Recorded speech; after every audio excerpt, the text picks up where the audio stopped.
Board of Zoning. As we go through the agenda, we will, and we come to your item, we'd ask that you come forward and present what you would like to do. But first, I would like to officially welcome Patty Lingle to the Board of Zoning Appeals. She has been appointed by the council. And she's knows what she's doing. She's been around and she's been around on the board before. Excuse me.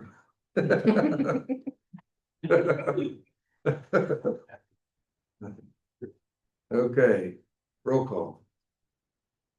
Dan Dale. Present. Patty Lingle. Here. Amanda Lyons. Here. Mark Mylon. Yes.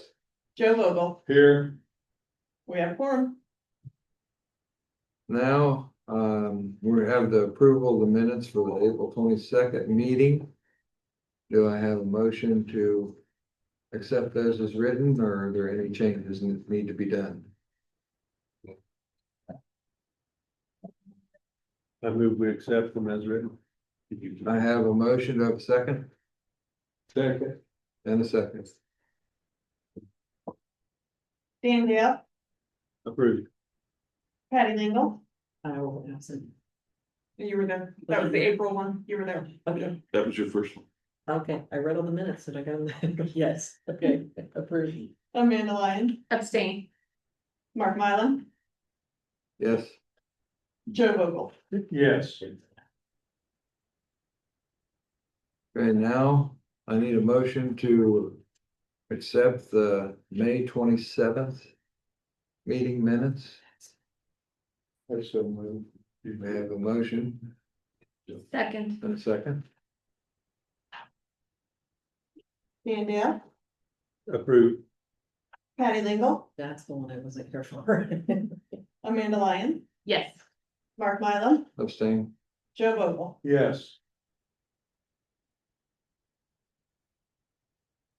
Okay, do we have any old business? We'll move on to the new business. Fred and Rhonda Webb, LaGrow Township, request to maintain livestock, chickens in a residential zoned district. So, properties 356 East 500 North, Urbana. As you can see, it's outside the town limits of Urbana. Mr. Webb had come and asked to be able to build a structure for some additional chickens. When we checked the zoning of the property, the zoning came back to be, as you can see in your packets, in a residential zone. We checked the zoning prior to the new zoning ordinance being put in place in 2023, and that was agricultural zone. Mr. Webb had no clue that his property had changed from residential or from agricultural to zone, a residential zone.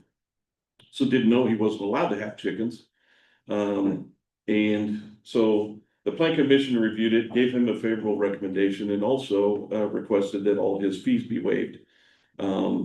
They say this is one of those issues that probably shouldn't have been put into the residential zone. It probably should have been an agricultural zone, and gave him a favorable recommendation along with waiving any fees for his application.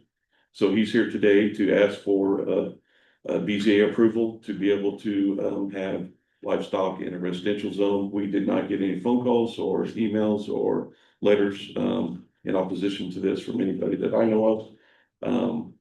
So Ms. Webb's here. Got any questions?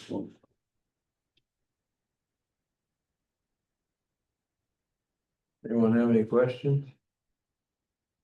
I think I understand what it was and what it is, but we don't understand how it happened. Right.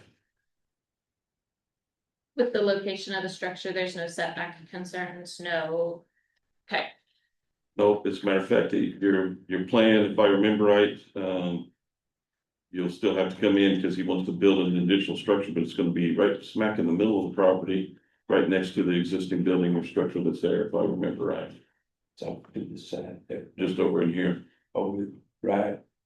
See the Right there. the garden area. Yeah, in that area. Yeah, as long as it's 13 feet off the property line in a residential zone, and it looks like you're at least 17, 18 feet, that's all that's required. Does the audience have any questions about this? If not, can I get a motion for a favorable recommendation? I'll so move for favorable recommendation. We've got a motion, we'll second, Second. and a second. Dan Dale, Approved. Patty Lingle, Approved. Amanda Lyons, Approved. Mark Mylum, Approved. Joe Vogel. Approved.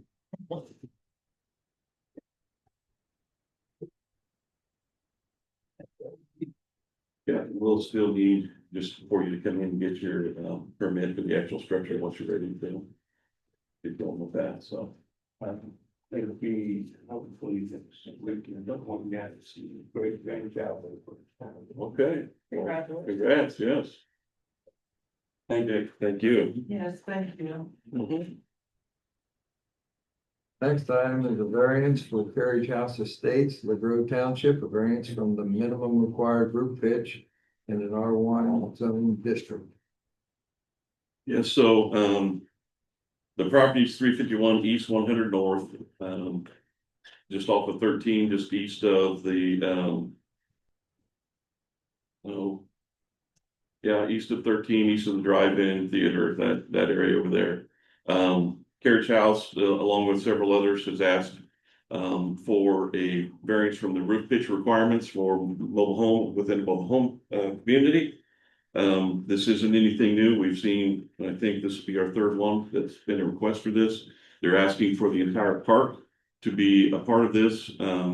This is one of those issues that we will be looking at and hopefully changing when we do our review of the ordinance, review stuff.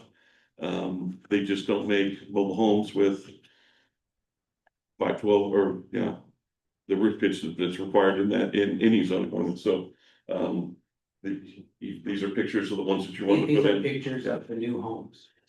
How built.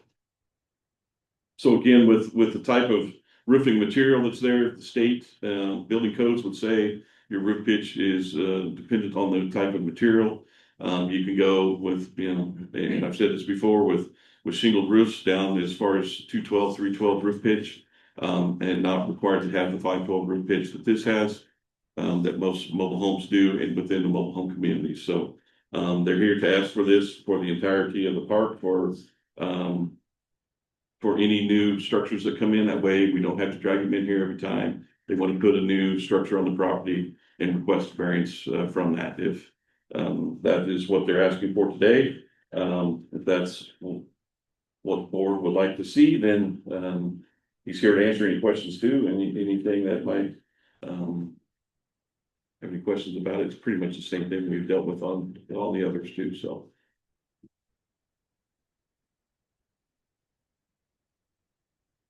Could we put a minimum on there so that it's not flat rate? Yeah, and I think a 212 would be a minimum, I mean, that would be a minimum request from me. That's what I've seen if you go down to shingle roof. Now, if you're doing a modified torch downs or stuff like that, I think you can go lower than that, but I don't know that we want to approve anything lower than a 212. I think for a residential structure in this area, with everything I've read from state code, that's about the minimum you probably want anything for residential. And we can put those restrictions on this if that's what. It just has to be, yeah, and it has to be a gabled roof anyway, so no matter what, I think we have to have gabled roofs. It just can't be anything. I would request we don't go any lower than a 212 roof pitch on any residential structure, no matter what. Do you manage a bunch of these? We do, we own 5 of these. I personally own 5, and then my management company, Foreman Property Group, manages all of those. And the model is to bring, what you're seeing are brand new homes from the factories, Adventure Homes Inc., Champion out of Topeka, Indiana. So these are brand new homes right from the factory. We don't bring in any used homes. And every home in the park is owned by the resident. There are no rentals in the park. 12 too wouldn't be an issue. I mean, you have more of a Groups. Whatever, sir, whatever is in that picture, and I don't know what that is, Yeah. that's what is coming from the factories. I'm gonna guess that's a 312. That's what I'm guessing. I was thinking. Looking that. at it. But Yeah. no, it would not be an issue at all because we're only bringing in shingled peat troops. That's what the factory HUD is sending out. Does the audience have any questions on this item? Okay, do I have a favorable or unfavorable recommendation for this variance? I make a motion to approve with the stipulation of a minimum of 212 roof pitch. Second that. And second,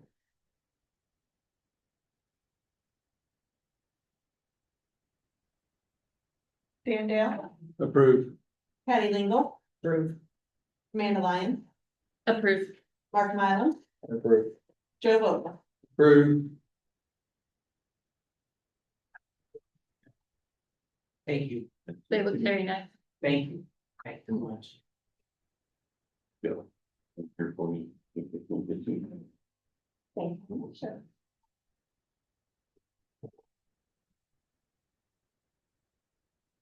The next item is a variance for Kenneth and Christy Combs, Pleasant Township, a variance from the development standards.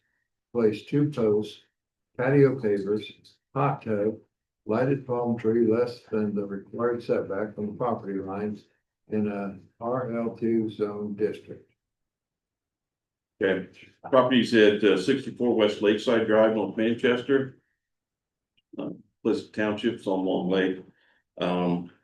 Everybody should have copies of some information that we've given you, a plot of the most recent aerial that we can find of the actual property, along with the drawings that Mr. Combs supplied us with his application. Along with some other information there.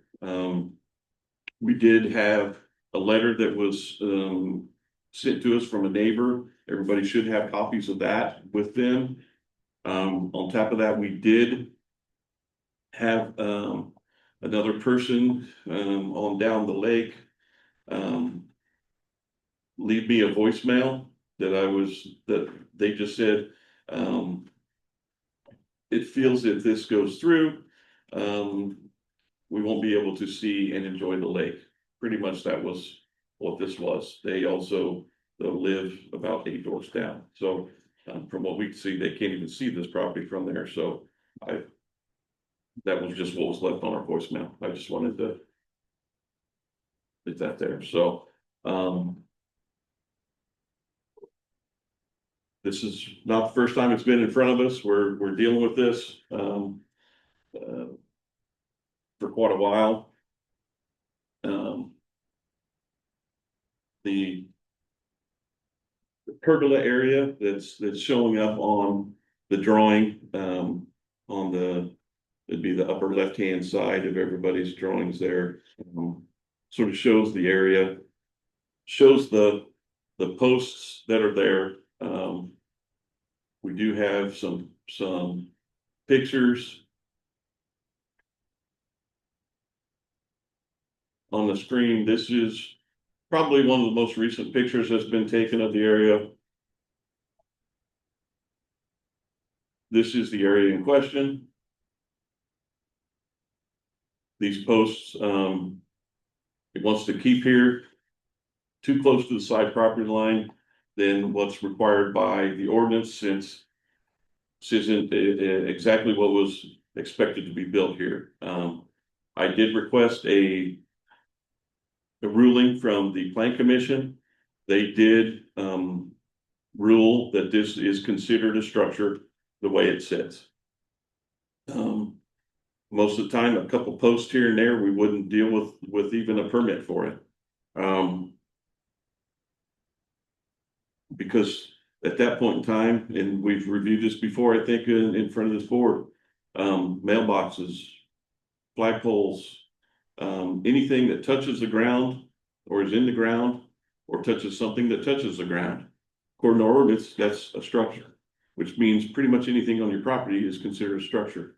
There's no exemptions from it in our ordinance. Most other ordinances would have an exemption list. You know, all kinds of stuff that is exempt from being considered a structure of some type. Or we do not have that exemption list. That's one of the things we want to have put in this ordinance review that we're doing at this point in time. Past that, we sent Mr. Combs some letters. We've been going back and forth with this and reviewing it.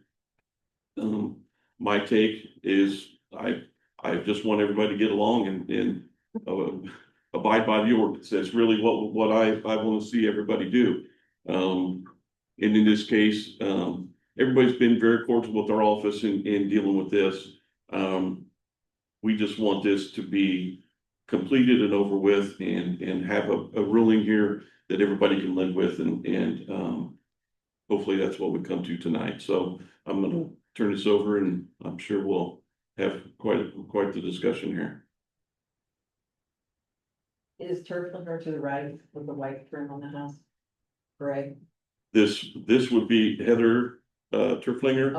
okay, That's yeah, cause over here though. Context on the other side, right? what's over there? Me, Okay, Which Clintech. thank you. And just for clarification, my daughter and I own the one to the right of the pergola. I live in the one, the green one. This one down here. Okay, On this side. No, on the other one. Yeah. one more? On down, one more. No, it's not.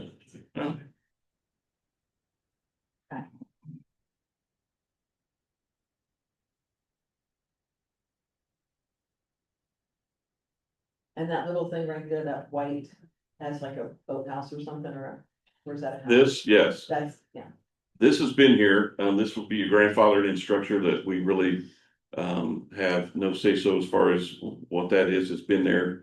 I think when we looked at the records, it's been there before our ordinance was put in place. So I don't even, there's nothing we can do about that as far as the location of it or anything about it.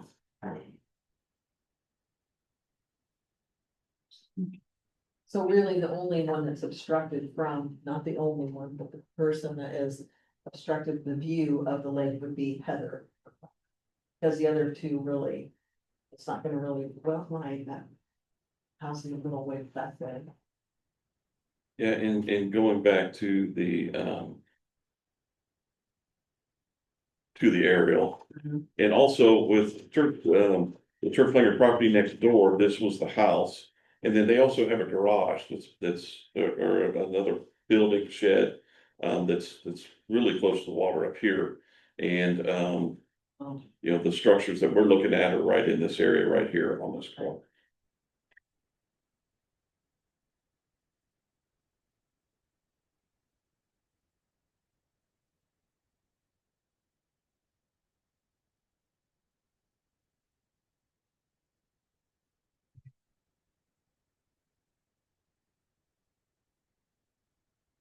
Go back to that other picture.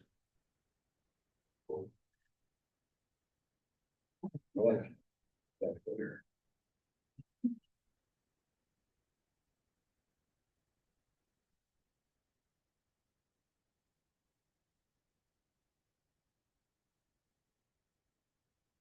So the minimum requirements for a side yard, if it's considered a structure, is 10 feet in this zone for a side yard. The more or less, and that's why I like this picture, the side of it would be the west side of his house, which you can see here is 10 feet off the property line. So more or less, these posts should be in line to be minimum, pretty much right in this area here. Now, that's just plus or minus, maybe a half a foot or something like that, but that's gonna be pretty close just for a rough interpretation here to see this. And they're more or less splitting the difference here. It's about 4.5 feet on one end, about just under 5 feet on the other is what the survey shows that was done. Let me get them down.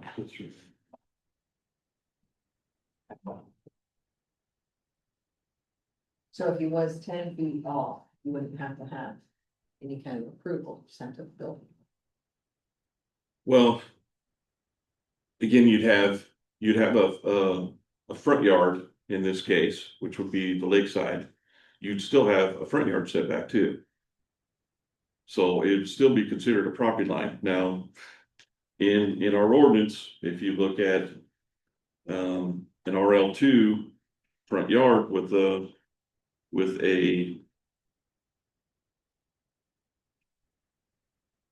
lakefront,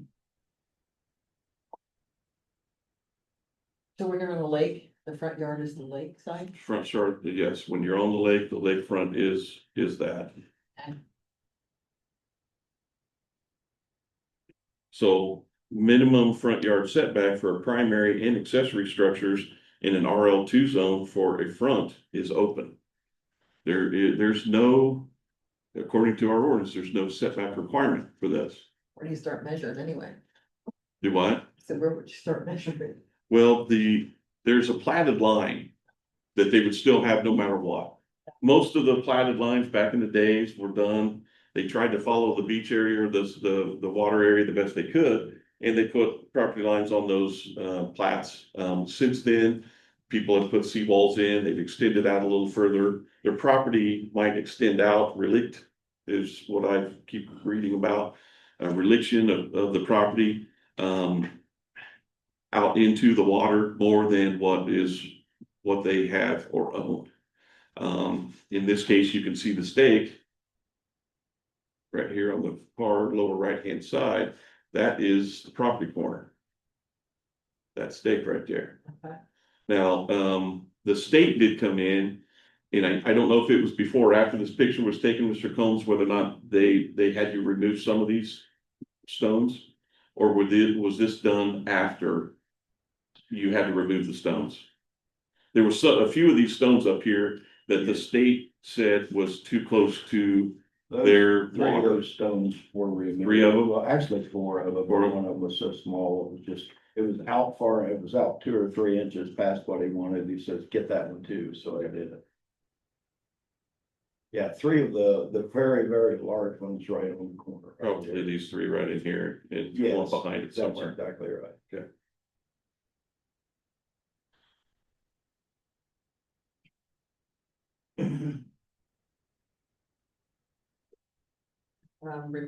Remind me again, how far is the right side of Fertile to Herflinger's property? So the survey that we have, the far back corner, this back corner is 4.5 feet. This front corner closest to the water is 4.8 feet. Is what the survey is showing. So they gotta go in another 5 feet-ish. 5 feet to be within their stuff. That's why he's asking for the variance request at this time to do this. Okay. Now, this, like I said, this all came about, we were asked I was asked to make a ruling on whether or not this would be considered a structure, putting some posts up and stringing some lights in between them. It went a little further than that. As you can see, it looks more like a pergola the way it was built. We did not at that time then request him to do this. We thought maybe when the DNR came in and said, hey, maybe you're gonna have to move some of these rocks out of the way if they're too close to the water, that would necessitate the need to move some of the posts. It didn't. That's when we then sent a letter because we continued to get requests for us to rule on this, So that's when I took it to the plan commission board first and asked them, I said, look, here's what I did. Here's what was built. We need a ruling to say whether or not you now think that this is considered a structure. They said yes. We immediately sent them a letter. We sent a follow-up letter via certified mail, which he did respond to. And the response was to check and see if he could request a variance from the setback requirements. Do we also have issues with the total lot coverage for structures and impervious? We checked that. As a matter of fact, he is 300 and some square feet under the required. This is depending on any kind of a ruling we could get from any kind of engineer that would say whether or not this area where he had a patio, would be considered impervious. We did not take that calculation into ours because it's all stone. So at some point, water can go through the stone. There might be a certain percentage of it that would be considered impervious, but I'm no engineer to say what that is. It probably depends on the type of stone. It depends on, whether or not it was compacted to a certain, Yeah. I don't know. Yeah, I can't make that ruling on this. So whenever it's been stone, we've said, yes, maybe, but maybe not. Like I said, we don't have an engineer on staff through the county that does this kind of stuff. I can't make that ruling. We did not take that into consideration here. We've done that on other sites where we've said the same thing. I've said, here's what the calculations would be if we added this in. I think it'd be 3 square feet or something like that, within 3 square feet of being right on his requirements for it. If we don't, and that's where I'm saying, if we got a ruling from somewhere that would say, yes, this is considered, a certain percentage of this would be considered impervious, and I don't know how that would be, I don't know what that would look like, then what would that calculation be at that time? So at this time, we're saying the way it's sitting here, they are 300, I think it was 319 square feet under the required.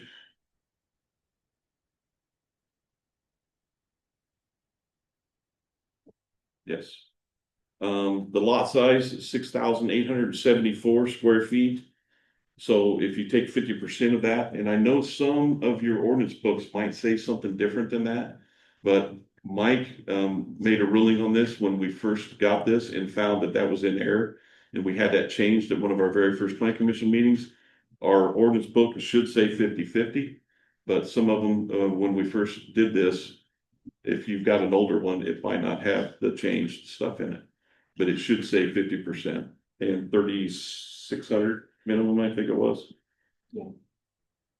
Yeah, 50% impervious or 3,600 square feet minimum. The lot size that he has, 6,874, and minimum or maximum impervious then would be 3,437. And we have his at 319 available. So it put him just a little over 3,000, is where 3,118 would be his current total. We calculated that today in anticipation of possibly having that question. So There's no concerns, nothing close enough for the aggregate distance to be a problem. No, not on this one. Not if we're just looking at this structure. Okay. No.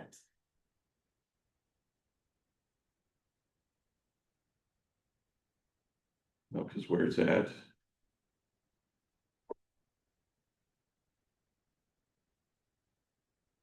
It's 21 feet, roughly.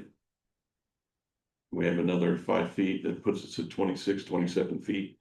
It's only 20 foot for an accessory structure within that.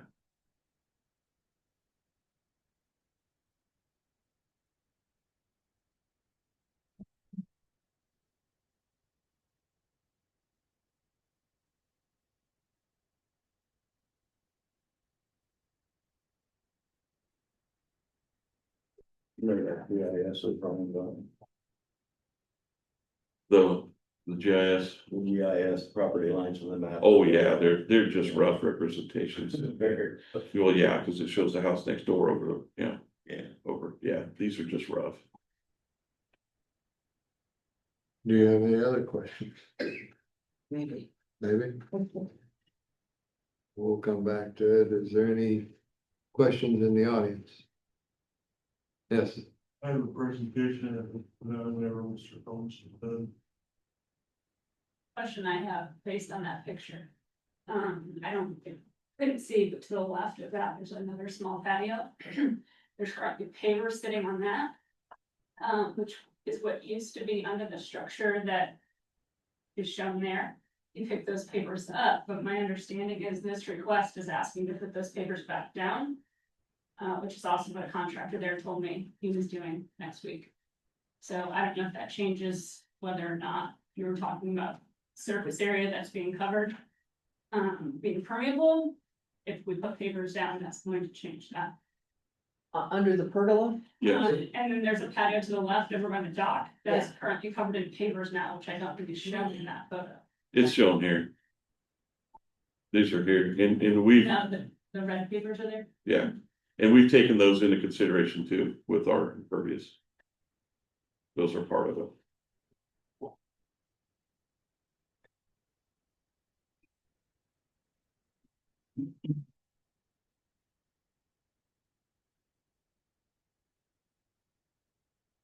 Do you have any comments for the board? I have a lot of comments. Let's hear. First off, I'm sorry you've had to deal with this for so long. Secondly, we've talked about a lot of things. The two posts being so close within the 10-foot setback.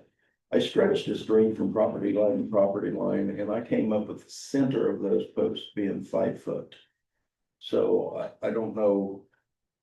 So but they're still at 5 foot off the property line. They're still in the wrong, so to speak.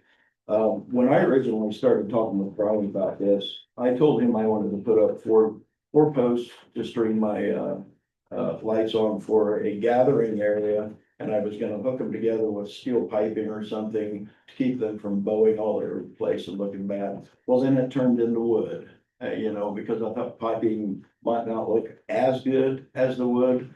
So maybe I messed up, I put the wood on there, but I didn't do a roof, I didn't do any walls. When I planned this thing, I planned it to where it wouldn't block anybody's view. As a matter of fact, when it comes to blocking a view, I started to put up some privacy fencing for a hot tub a little while back and realized I was blocking my neighbor's claim so I was blocking their view. I didn't realize they were upset about it until I heard it through the grapevine, and they came down real quick. So I don't think I blocked anybody's view. As a matter of fact, in these pictures here, I think I've been as neighborly as possible, because when I acquired this property, all along Heather's side, there was an outhouse, there was undergrowth, brush. There was a post closer to the property line than this with a light on it and a little dinner bell, which I gave back to Marcine. She was the previous owner. So there was a post there. I don't know if it showed, that doesn't show it in that picture, but I have pictures of that. But I designed this to where you could see right through it. I didn't want to block anybody's view. And the picture you're looking at right there shows trees all around the property. They were dropping garbage in Heather's yard, limbs, leaves, whatever, and blocking your view 10 times more than this ever could. I took down every tree on the property. I've done everything I can to open up the view to the lake. And when I built this, I didn't see anything wrong with those posts. Maybe I'm wrong, but maybe I shouldn't have put the wood around the top. Maybe I should have used iron pipes, but I was trying to be considerate of how it looked for all of the neighbors. So, I mean, I think those pictures show how messed up the property was. And actually, if you look at that picture, I think Brian has the same picture. It shows the corner of that slab that was there, which I wounded it pretty good driving over it with my equipment. But the pavers that I had on there that were ordered out, was that last fall, Brian? So when the pavers were ordered out, that old slab is actually still under there, but Brian got proof from Mr. Turflinger that it hadn't shifted one way or the other, or it got bigger, or I can't remember what the complaint was. And so it was ordered out. This is the picture. Well, I don't even know what I'm looking at, just let you get. I can't tell because the place was such a disaster. So this is, Pretty thin by that flower pot. yeah, this right down here is the property corner. That's, Okay. this is where it is now, Mhm. the property line. So my understanding was that there was a little beach area that gave the previous owners access down to the water beside the stone area here. The stones now are pretty much right up against this, and the patio then is going out from that in Okay, this direction. all right. There's another picture here that shows that, this is a picture from way back before I bought the place. Not way back, shortly before I bought the place. Maybe get this out of here so you guys can pass them around without ripping your fingers. That's a picture that, Is this the post you were talking about that had the light on it? That's on the picture here? There's a post right here. It looks like Yeah. a big yeah, it telephone pole. was just covered with vines. It looks like there's a box. I can't tell if that's a box right there because there's an electric line running off of it. Yeah, Yeah, they had power run. yeah, and then I think on the front side or the other side, there was a little iron bell that Martine requested back, but yeah, there was a post right there within the setback.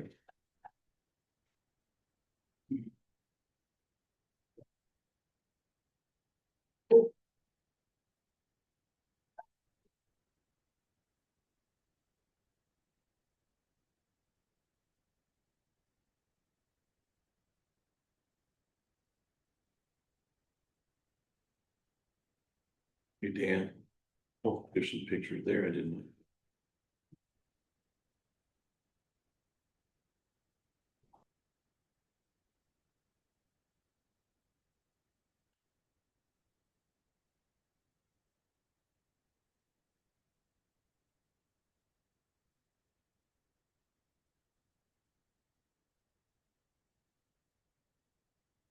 Those big rocks were always there. Yeah, the ones out front were always there. The ones on the sideline did shift a little bit. I talked to Kyle Peterson, I believe was the DNR. Yeah, he took a look at this and he took a look at where all the posts and especially the ones towards the water. And he pulled up a map of how you're supposed to do that, how high, how far away, and I was well within reason. He was perfectly fine with where the posts are at currently.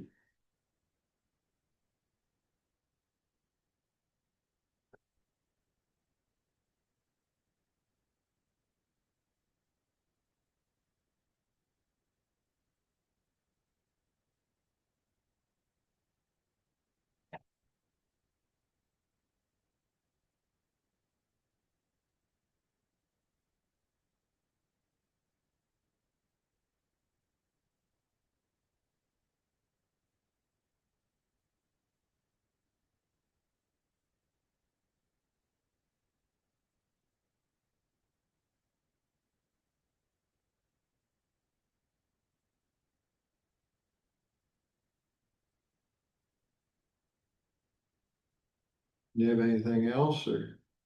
Well, what else did you guys talk about?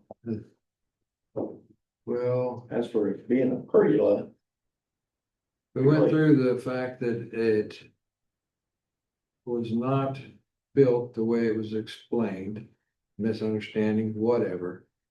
And it turned into something that became a structure which needed more permitting. And then what was? It became something that it wasn't, then it became an issue. Then it wasn't within the property line. The setback requirements. If it was, to be totally honest with you, if this would have been 10 feet over, I don't know how I could have denied it. As far as the permit would go. Right. yeah, I guess I'm asking for a variance. Yeah. I mean, I know people have gotten variances up there before. There's a massive garage 3 foot off the property line at the beach up there, and it just totally blocks the view. If you're at the beach, you gotta walk all the way down to the water. So if they can get a variance for 3 foot off for a massive barn, I would sure love to have a variance for what I've got going on here. And if I have to backtrack and tear all that wood off of there and put pipe in there, which we originally talked about, I'd be more than happy to do it. So, hey, and as for the patio tile right there, I'd really love to have that back.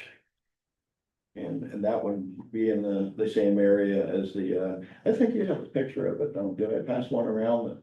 Well, you see the gravel area. Yeah, Yeah, and of course, if I put the tile down, I'm sure that would restrict the water a little bit. That would be, yeah, because it's interlocking block, that would be considered impervious at that time, and that would go against it. what was that, 14 14 by 16, so, it would. Obviously, it would add impervious to the property, to the point where, I'm not sure there would be much of anything else you could do on the property that wouldn't make you over, the impervious. 14. That'd be 224. You'd still have, almost 100 square feet of area, even if you were to do this. Yeah. I guess I want to interject something here and just say, look, I understand both sides of this issue, I really do. But if this were moved over 10 feet, you could have built a building here. And there's nothing we could have done about it, I don't think. Yeah, but. With walls and sides and roof on it, and Then I'd there's be nothing we could have done. blocking everybody's view. Hey, I don't wanna that's do what I'm that. saying, that's Yeah. exactly what I said. Right. That was the whole point of what I was trying to say, as long as you're on the property, there is no front yard. I don't like it, I don't think that's right, I think the ordinance should have some kind of setback we have a setback from a road, we have a setback from a property line. On any other side, why don't we have a setback from a front yard that could be virtually in the water? That I've never understood that since this has come up. He could move this over 5 feet and build a full-on structure here that blocks everything from everybody, and I'm not sure there's anything we could do about it.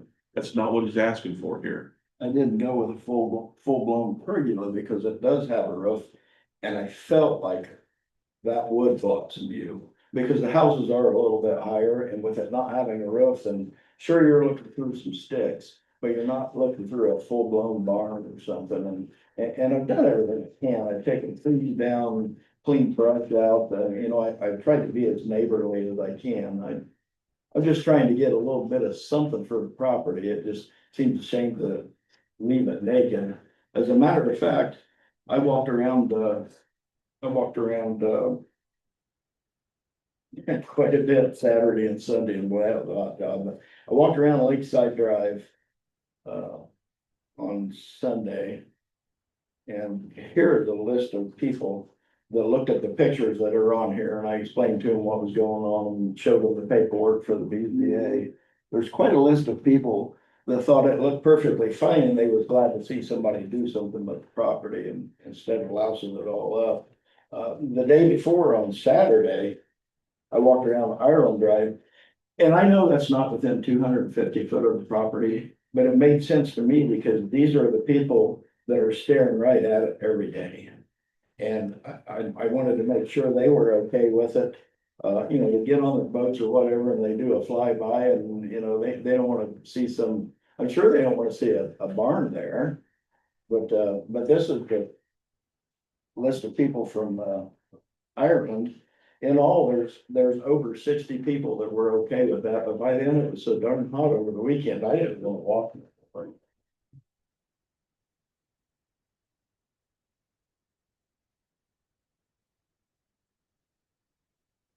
Is this your permanent residence or is this a It's weekend? a second home, Okay. mainly weekends. Once in a while, I'll go up there and just stay for a couple of weeks. Right now, there's nobody living in it because when we purchased it, it was 95% done. Well, we just had to jump right in there and move in there. But now everything's out, except for a load of furniture in the living room. I want to go in this fall and completely finish the house before we go and move everything back in. But after living there, we're not right now. We Okay, did for maybe 6 months, but that was about it. okay.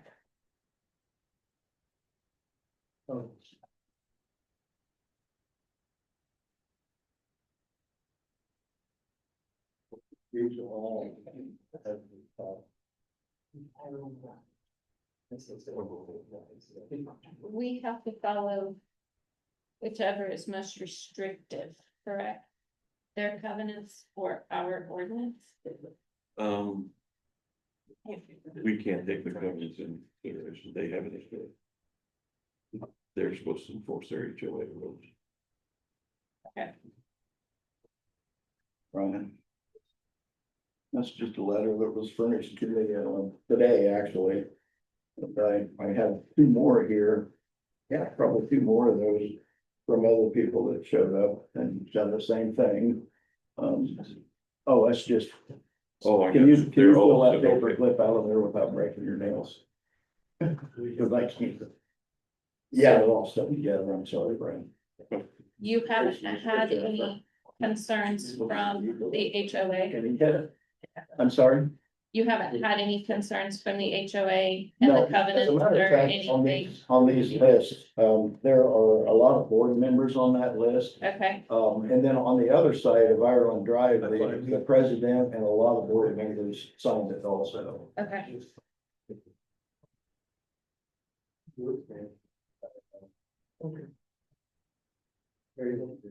That's you again, man, I'm gonna wear you out. See, also, Yeah.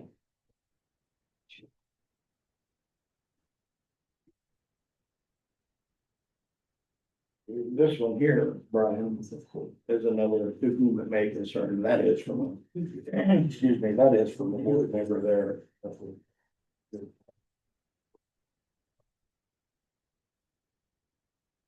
A lot of board members on the Lakeside Drive, Mark Thien, that used to own the house, she likes it.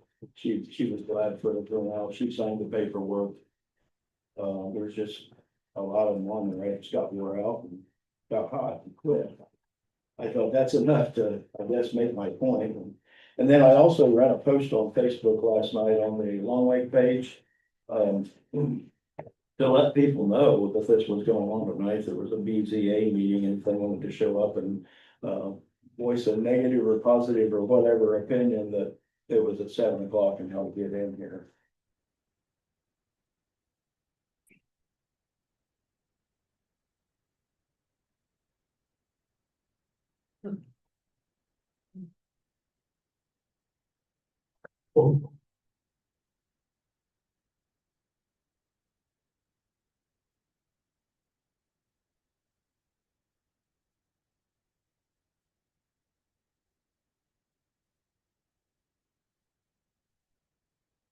That letter from the tax assessor stating that it was a nothing to them and not taxable. However, if we do put the tile back in, that's when they'll pick it up and start taxing me.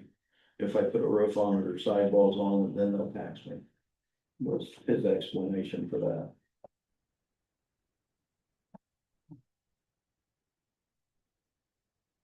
Which if any of you know Bill, he likes to tax you.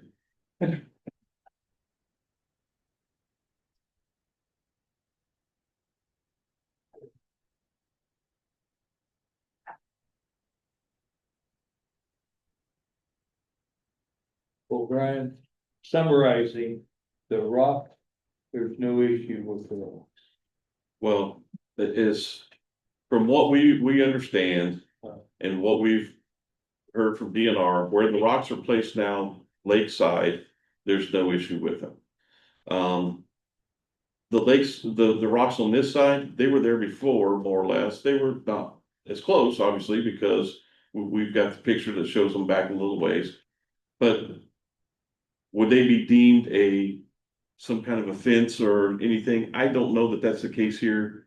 I don't think we could. These are, I have another picture I can find that has a side view of this. Those rocks are sitting, those are big rocks, but they're sitting there.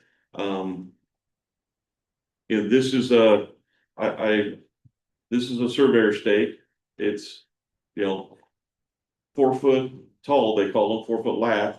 They don't actually measure exactly 4 foot, but there's also, probably 6-8 inches or a foot of it in the ground, and it's still not there. So yeah, my guess is these rocks are 2 foot tall on average, sloped with the ground.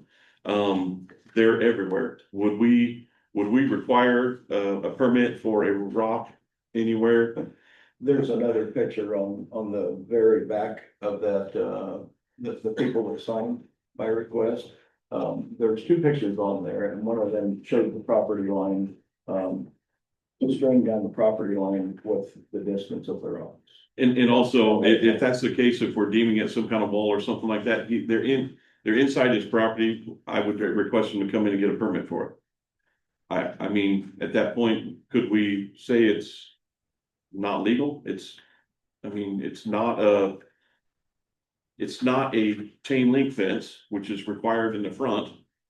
But our ordinance also says that you can put rock walls and things like that. if it's used for decorative purposes, there are different uses for it according to our ordinance when it comes to that kind of stuff. To be exactly specific and say that that is or is not something that we would require a permit for, we would be giving out permits for stuff like this all the time. I know in this case, it might, make a difference, but I don't think this is a permittable use for the stones that are on the site next to the property. And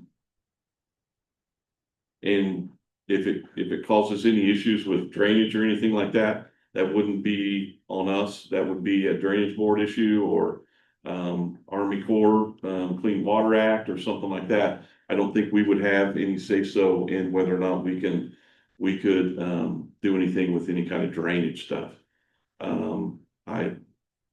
There's nothing in our ordinance that would say we have authority to mandate anything like that. Now, would we want to see some silt fencing or something like that if you're doing some kind of building? Sure.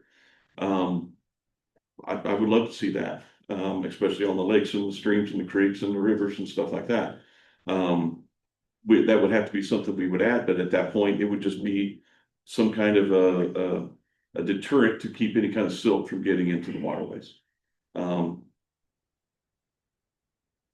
Past that, this is one of those, it's been there. It wasn't an issue before. I don't know, that's a tough one, but I don't know how I would even permit this if this was a request for a permit for this. It would be tough to, figure out what I would even call it. Is it a wall? You consider a wall, and this is a couple of rocks sitting there. Now, Interesting. seaside, yeah, I'd say, well, that would be what anybody would probably call a seawall. In any regular terms, that's probably what that would be called. But when you're going up the slope, is it just decorative? If they took these out down to the water, would it make a difference? I would almost call it riprap. Yeah. For erosion control or something like that, you can say that. Well, in the middle of the rock, is that a boat launch? A little beach, isn't it? Just a beach. Yeah, just a little beach. Okay. And then on the other side is a beach. This is a little patio area here with some pavers and then a little walk going out to his pier. I think you meant the other one on But, Turflinger, is that their beach? is that? Over here, Uh-huh. yes, that's their Their beach beach. on this side, yes. Yeah, when it comes to the water runoff, you can actually see the back of that property against the building. It's kind of bellied, and I did notice while I was up there the other day that my runoff is all headed for the beach.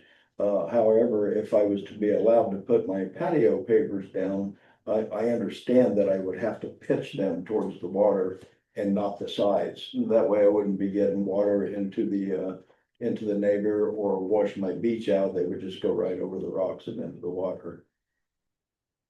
Someone mentioned that earlier today, and it makes perfectly good sense.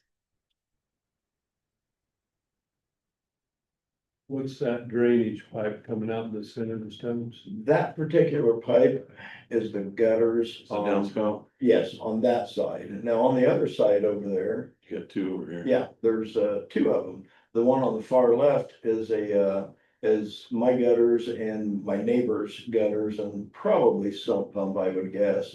But the one in the center right there is a perimeter drain around the house and actually drains underneath the concrete floor. I've never seen anything come out of it, but I guess it's possible. But the other two, yeah, I'm sure they check it out pretty good when it rains.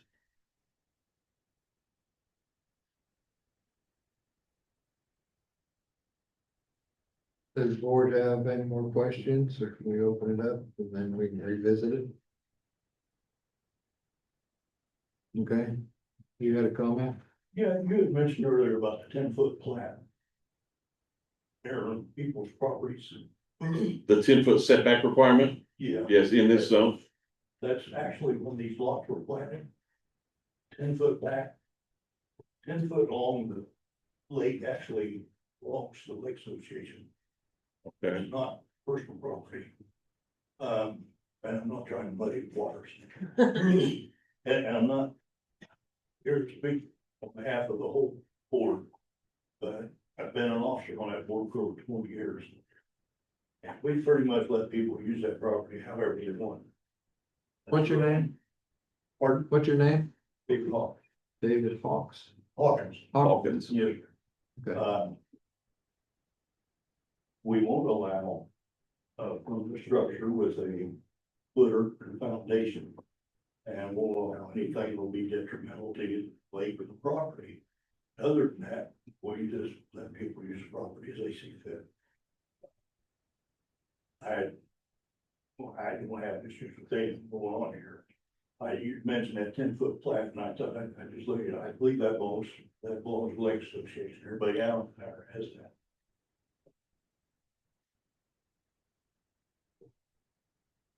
And I don't believe they would have any issues with this, but that's not your question today, it's this area here too, that's our flood. showing up as additional properties probably that were not platted. And were, again, like you said, washouts, religion, that kind of thing that happens over time. Sediments pours in and builds extra property out. It just happens naturally. There's places like that all throughout the lake. I know some people put seawalls in too, but as far as I know, the ones that went in, I've been around, it's all been DNR permitted.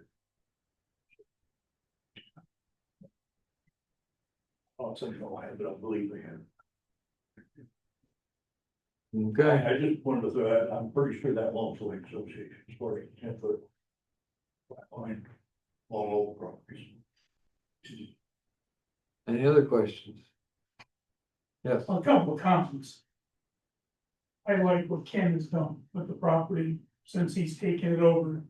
I like what Dave has done. I'm the one in the middle. But the problem is that the board didn't do their jobs. Martine and Gary built that house. And they didn't tell the truth necessarily about everything that they were going to do. If you go and you look at the property, you'll see that they extended. They did this and that, you can't even park a car between the garage door and the road because, well, I've been told that they misled you with what they were doing. All that to say this, all these ordinances that you have are to protect me in the middle. Like I told Ken yesterday, the only thing that separates us from being a third world country is to be able to speak, own firearms, and own property. And if you guys don't protect me in the middle from the encroachment of those around us, whether it's above the rocks, you're sitting there saying, well, that's not a fence. But Ken, and I don't blame Ken, he's right, I'm not trying to make things nice, but the ordinance should have stopped him at a certain point with them rocks and not spill over so close to his neighbor's yard. Ken, how much is the spaces are between our two houses? I've never made it real, but It's like 8 feet. It's stupid.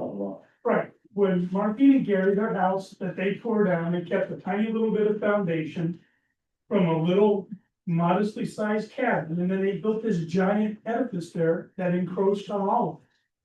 My basement's permanently wet from the runoff from their property. And it's not Ken's fault, the house was there first. But this is stuff that because you guys, and I don't know how much, and because I didn't know what to do about it.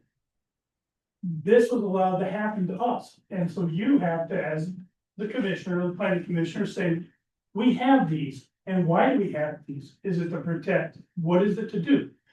You need to be serious, and then this is gonna be, the United States went and blew up Iran's nuclear. Did it have any impact on you guys at all? No, it did. The same with those 60 petitioners from around the neighborhood. What Ken is doing on his property has no impact on them at all. And so you guys have to be the voices for everybody else and to make sure that what's being done is to protect them. Overall though, Ken, when he was putting the 2 posts up for the it blocked, I won't be able to see them. Because somebody let them put this house 4 feet higher than the property line. So now all I've got is a porch. again, it's not Ken, it was done first. But if he puts that fence up, then I can't see the water out that side of my house at all anymore. No, I don't plan on doing that. Well, that's what you said yesterday, but I'm trying to paint the picture Right. as And completely as I can, because I feel this is a failure of the board, starting with Martine and Gary building that house. And Linda and I, we sat there and watched it happen, and we didn't know we could call Brian and say, hey. But when I did call Brian, when I found out with the new survey lines, Ken's dock is on my property. And I said, hey, Brian, he says, oh, call DNR, there's nothing I can do, and I called DNR, and they said, nothing we can do, and then I get a call from Ken, and he's all unhappy with me. But the reality is because where the dock is, if he was to put his pontoon on that side of the on the east side of his dock, that's now taking up however, what, 10 feet of my property, then I have no say so over it. That's not. They're there for a reason to protect us in the middle, and I just ask that you enforce them to protect everybody. That being said, I've told Ken and I've told Dave, I think the thing that he built looks nice. It's a whole lot nicer than my little building, but, you have to protect us all. And how that works out in this situation, I don't know, but I'm glad you're not gonna block up the rest of my view with a fence. And you said, Just for context, that fence was gonna go right here. This is your back patio, correct? that's my back patio, Yeah. right? And he started to build it and then took it out. Right, yeah, it would have blocked. It would have blocked his view. He took it out, did not build it where it was gonna go. As a matter of fact, some of the requests on here, Brian, for hot tub and things like this, I'm not even gonna do a hot tub. I just thought that maybe I eventually would, but, you know, we got to talking, about impervious. I don't have room for a hot tub. You know, the only thing I wanna do in the future is possibly get a permit for a 4 foot tall chain link fence. That's really all I wanna do there, but I'm just here trying something terrible to be able to keep my little gathering area. That's what I'm doing. when you look at that picture, Martha and Gary's house, we were basically level. The slope of the land is slightly down toward the east. Their house is a tiny bit higher than ours. But you see what we did. And again, that's not Ken, but you see what it did.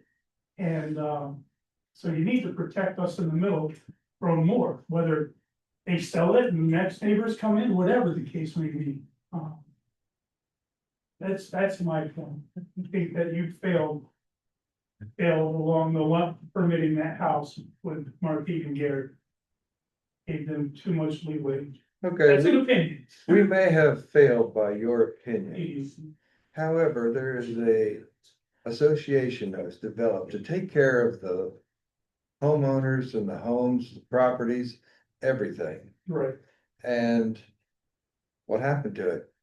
People didn't want to contribute, they didn't want to voice their opinion. It's no longer in effect. Which one is that? The homeowners association. I don't think they call it that. HOA. HOA out there. Well, as far as I know, it's still there.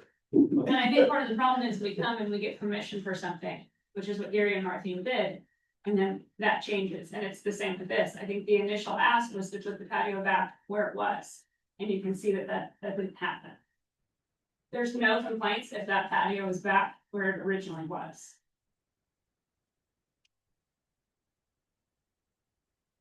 Which would be here.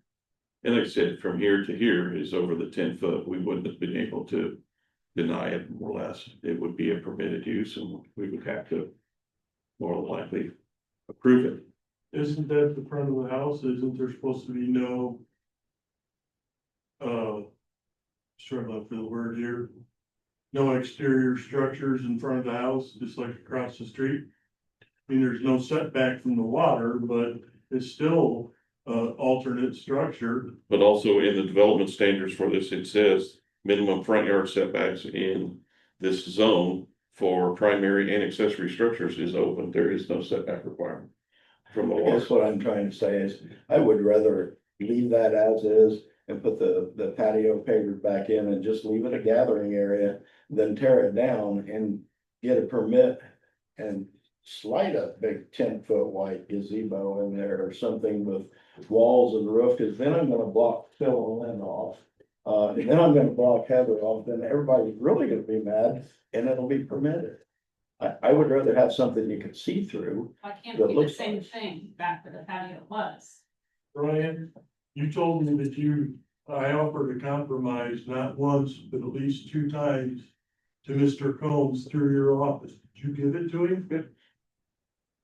The power is run. Move the posts over, he's. Yeah, the power to that, the power's all the lights and he's got Right here. the GFI out there is on the post closest to the center of the house. Would be the southeast corner. What I offered is a compromise, so we wouldn't even be here a year after it was built. Was to take them top rails off, just like he did when he had to pull the boulders out of the lake. Move the 2 posts over, that puts him right back where the original patio was, because the state law says. If it's lost by natural disaster, you're allowed to rebuild it. I don't know what the size of the other one was, I know it wasn't 14 by 16, but I do know, and I have pictures to prove, that it was right in front of that picture window. And the way the houses are situated, and I'm getting into my presentation now, but the way the houses are situated. When you look out her living room window, that's what you're looking at. The window right there below the balcony. The window right there below the balcony is her living room, and that's what you're looking at, his gathering area. You know what? Could be a building.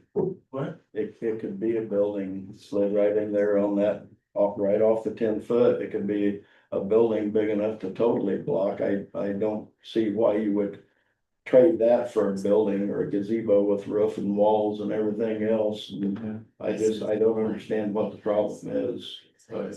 That's my opinion. I'm sorry. I would rather be able to see something instead of have to call around a building that Ken Combs put right outside my living room window. And then the section, the 5 foot into the property line there, I could do a sidewalk of pavers right there. I mean, I can do sidewalks anywhere I want to. And so then the whole area is used up anyways. I think this is the easiest way out. Yeah, over to the rear. That's what I'm struggling with. Are we forward of the rear of the residence? Forward in front. Tell me where we're at. In the lake is the front. So we Lakeside are is forward of the rear of his home, No, we're forward of the front. front. The rear which is means back. for, We can't see the rear. Because the lake. but if we're is in front of the front, we're also in front of the rear. Am I thinking this right? That's the way I think about it, but I don't think it's right. I've been corrected. Mark's drawing me a picture, so maybe. House, road, or Uh-huh. rear. This is forward. We were in front of the rear, but This this is the rear because the back of the house. So what I'm trying to decide, Brian, is does 6.2.6 point C apply?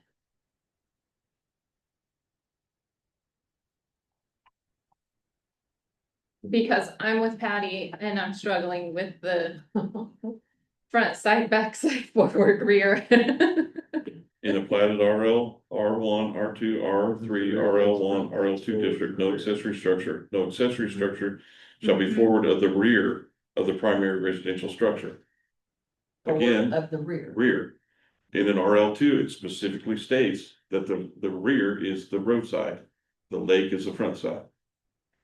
We are forward of the rear. So we are forward of the rear. Well, then everybody would be forward of the rear. Right. The forward of the rear of the primary residential structure in this zone would mean the roadside. You can't put anything between the house and the roadside. That would be the rear. House, or- oh. It's that's standard. situation. with anything else, it would be no accessory structure may be forward of the rear of the primary residential structure. You can't, if you're in any other zone, they don't want you to put the accessory structure forward of the rear. Right. This has actually been changed to say forward of the face, if I remember right, of the residential structure. Forward of the front of the residential structure. If you're thinking of a house in a standard area, you can't put a shed in front of your house. Right, they don't want, The road in your. they don't want accessory structures between the roadways in that. You have to keep the face of the residential structure on the street side open. That's the same reason why they don't want 6-foot wood privacy fences around the front of your house. They want 6-foot chain link or 4-foot chain link fences. You're supposed to be able to see that structure. It does, to me, it does muddy the water a little bit when it comes to the lake side. It is hard to discern. That was my interpretation of everything. That's what I was always told. And that's from reading everything, that's the way I take it. I guess I'm just requesting to be able to keep that as is. Put my patio tile back in, that's not blocking any view, it's not gonna cause a water problem.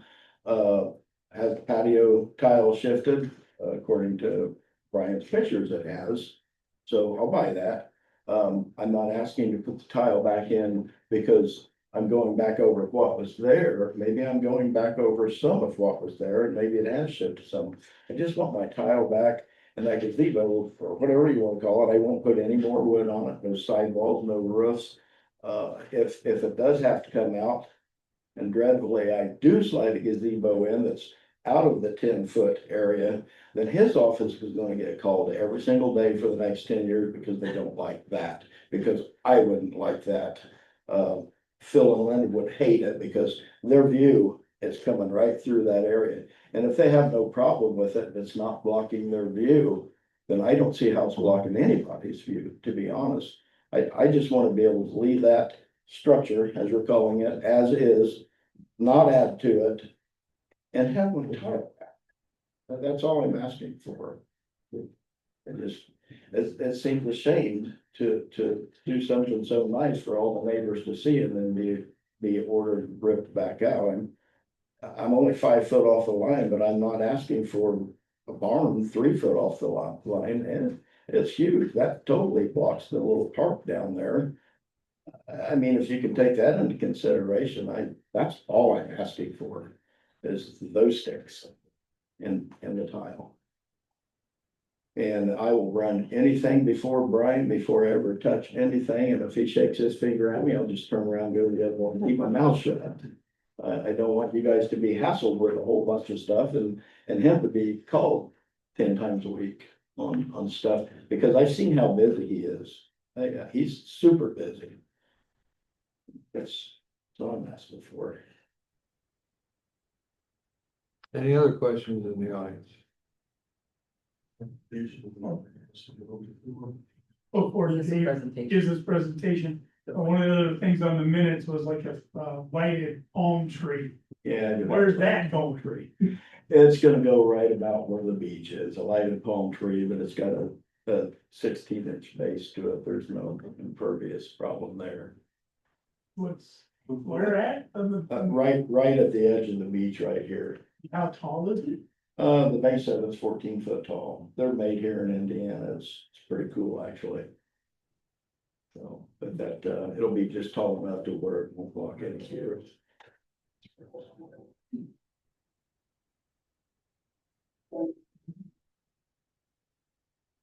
Brings up home.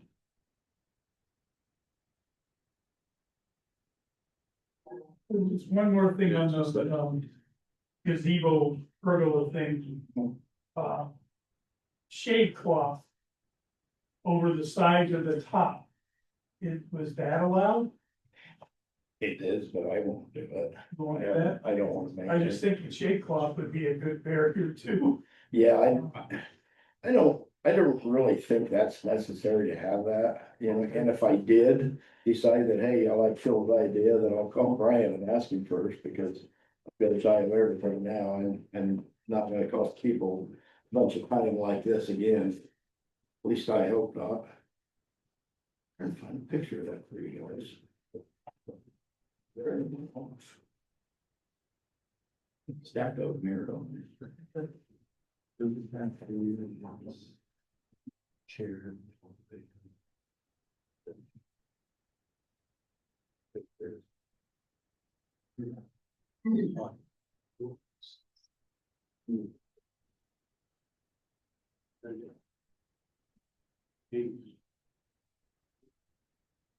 But that catches me every time I bend over. And everybody else does too.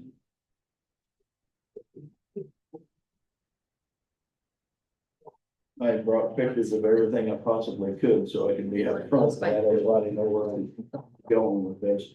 But as for a hot tub and screening and stuff, that's out. I'm not gonna do that. I don't even know why I wrote it on there.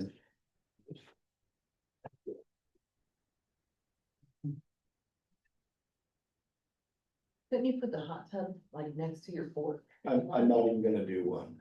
I've just totally decided against a hot tub.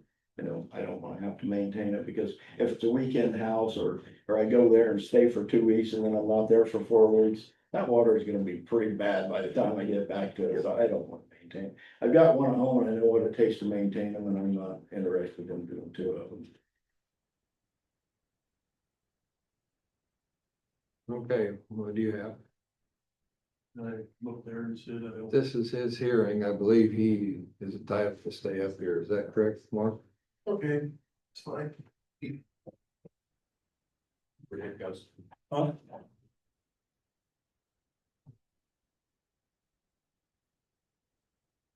So as far as the barn comment. I developed 10 acres with 300 east and 1100 north. I came to the planning commission. I submitted a plan. In fact, you were on the board then. They asked for covenants and I put them in. And I got the building permits and we moved on. When we bought Heather's house and decided to tear it down, I came. I don't remember if Brian was here or if that was Mike Howard. It was asked for the variance, got to, got the variance, got the building permit, did exactly what said. I'm just that kind of guy. Did everything that we said. When I built my house in this barn that he's talking about 3 feet off, the difference between what I did is I went ahead of time, gave them a plan, sent all the letters to the neighbors, got the variances, applied for the building permit, and did exactly what I said I was gonna do. Was there a water issue or a wall issue or something? If I can recall that. On my barn, I don't remember what property it was. okay, there's I thought it was heavy. there's 7 foot fall from the edge of the road to the top of the seawall. Mhm. And they didn't really wanna do a pole barn without a retaining wall. So what I ended up doing was hiring a contractor to dig a ditch, and he poured a cement foundation and we just stick built it on top, but that was all. There was a neighbor that was mad about something. Oh, yeah, she thought she didn't know what I was, she didn't come to the hearing, she got the letter, she didn't know, and then she was fine once. I thought they were here, but I completely agree with Dave, getting this all in advance, getting this permits and variances and stuff in advance. But when this little stick structure and stuff was built, we didn't realize that it was even gonna require one. Okay, So, but now we are doing it the right way, and sure. and all of the people have been notified, and there's a lot more to did you guys get a copy of the survey? Oh, I'm not sure, hang on. And if Mr. Francie can pass it around. I'm gonna give you some photos here that will address my first comment.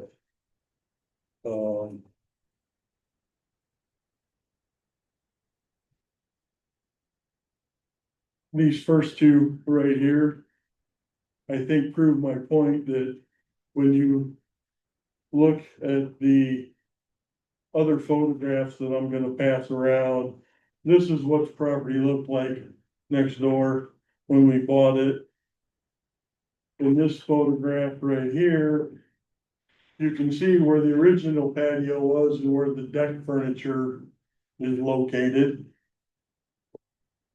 And if you look at this, he says that the patio was 5 feet off. Well, right there's the property line and that right there are 8 foot. So we got 8 foot over to there and another 5, and you still can't see the patio. And what started most of this construction was because the property owners before dug a hole and tried to have a walkout basement at the lake. So, and it was a good thing, I think, that he did. He dug this out right here and closed up this doorway and filled the backyard. The problem was he didn't know when to quit, because now we got water draining on us once again.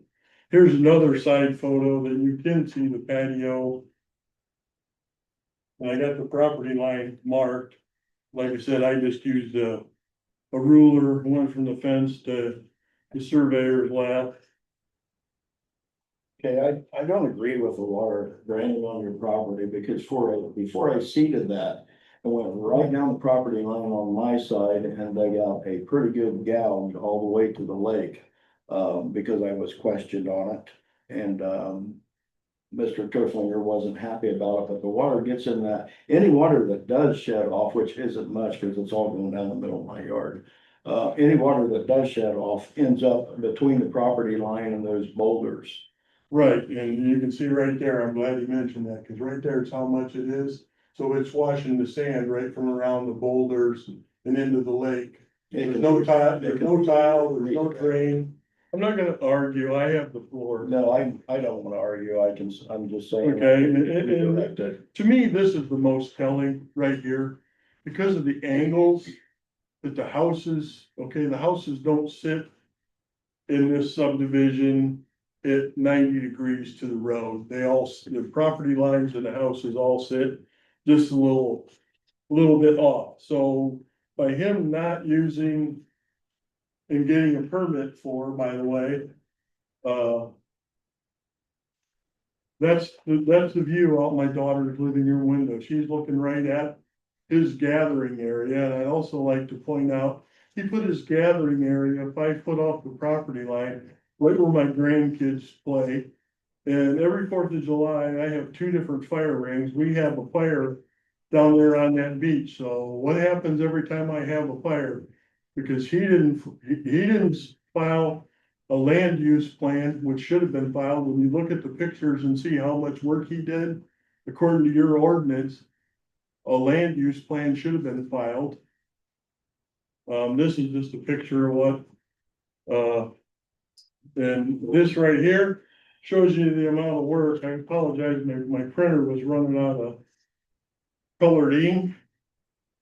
This right here shows him out there with his excavator rearranging all the boulders. And to me, that constituted having to have a land use plan.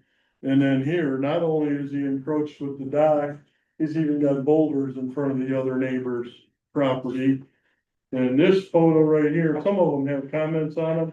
You can clearly see in this photo where the original patio was. Now, I don't know what the state law, I'm not a lawyer, says about replacement in natural disaster. You know, I think Amanda said at the last meeting is something with MPS, something about the same footprint. That's what our ordinance calls for, yes. Okay, does that count when you dig through it with an excavator and destroy it? That natural disaster? I'm just saying, that's what happened to it, so. Can I interrupt real quick with a Sure. question as I'm If you got running out of room to hold my papers Yeah. here. So I've got pictures marked 2020, 2022, 2023. At what point did Mr. Combs take ownership of the property? At what point are these pictures that I'm looking at? The prior property owner and not what were? I think most of the pictures that you're looking at are after the November 29th, or, yeah. I've got November- 2020. This would have been Martine. 2019 is when Gary and Martine come in here and gave you unreasonable So these are all, truths to make a decision. Martine with the owners, the photo that you verbal. this one, Okay, so Yes. And she was talking earlier about how close the garage was. I know Barry Epley personally told me that, Duke Energy was very unhappy with the county and the BZA for granting that because it cost Duke Energy $50,000 to replace all the poles. Because that house is built so high, it's real close to 31 feet, which is the maximum. And the old power lines from the 1960s, when the Amish were on the roof roofing it, the power wires were slapping the front of the garage while them guys were up there. So I kind of got ahead of myself.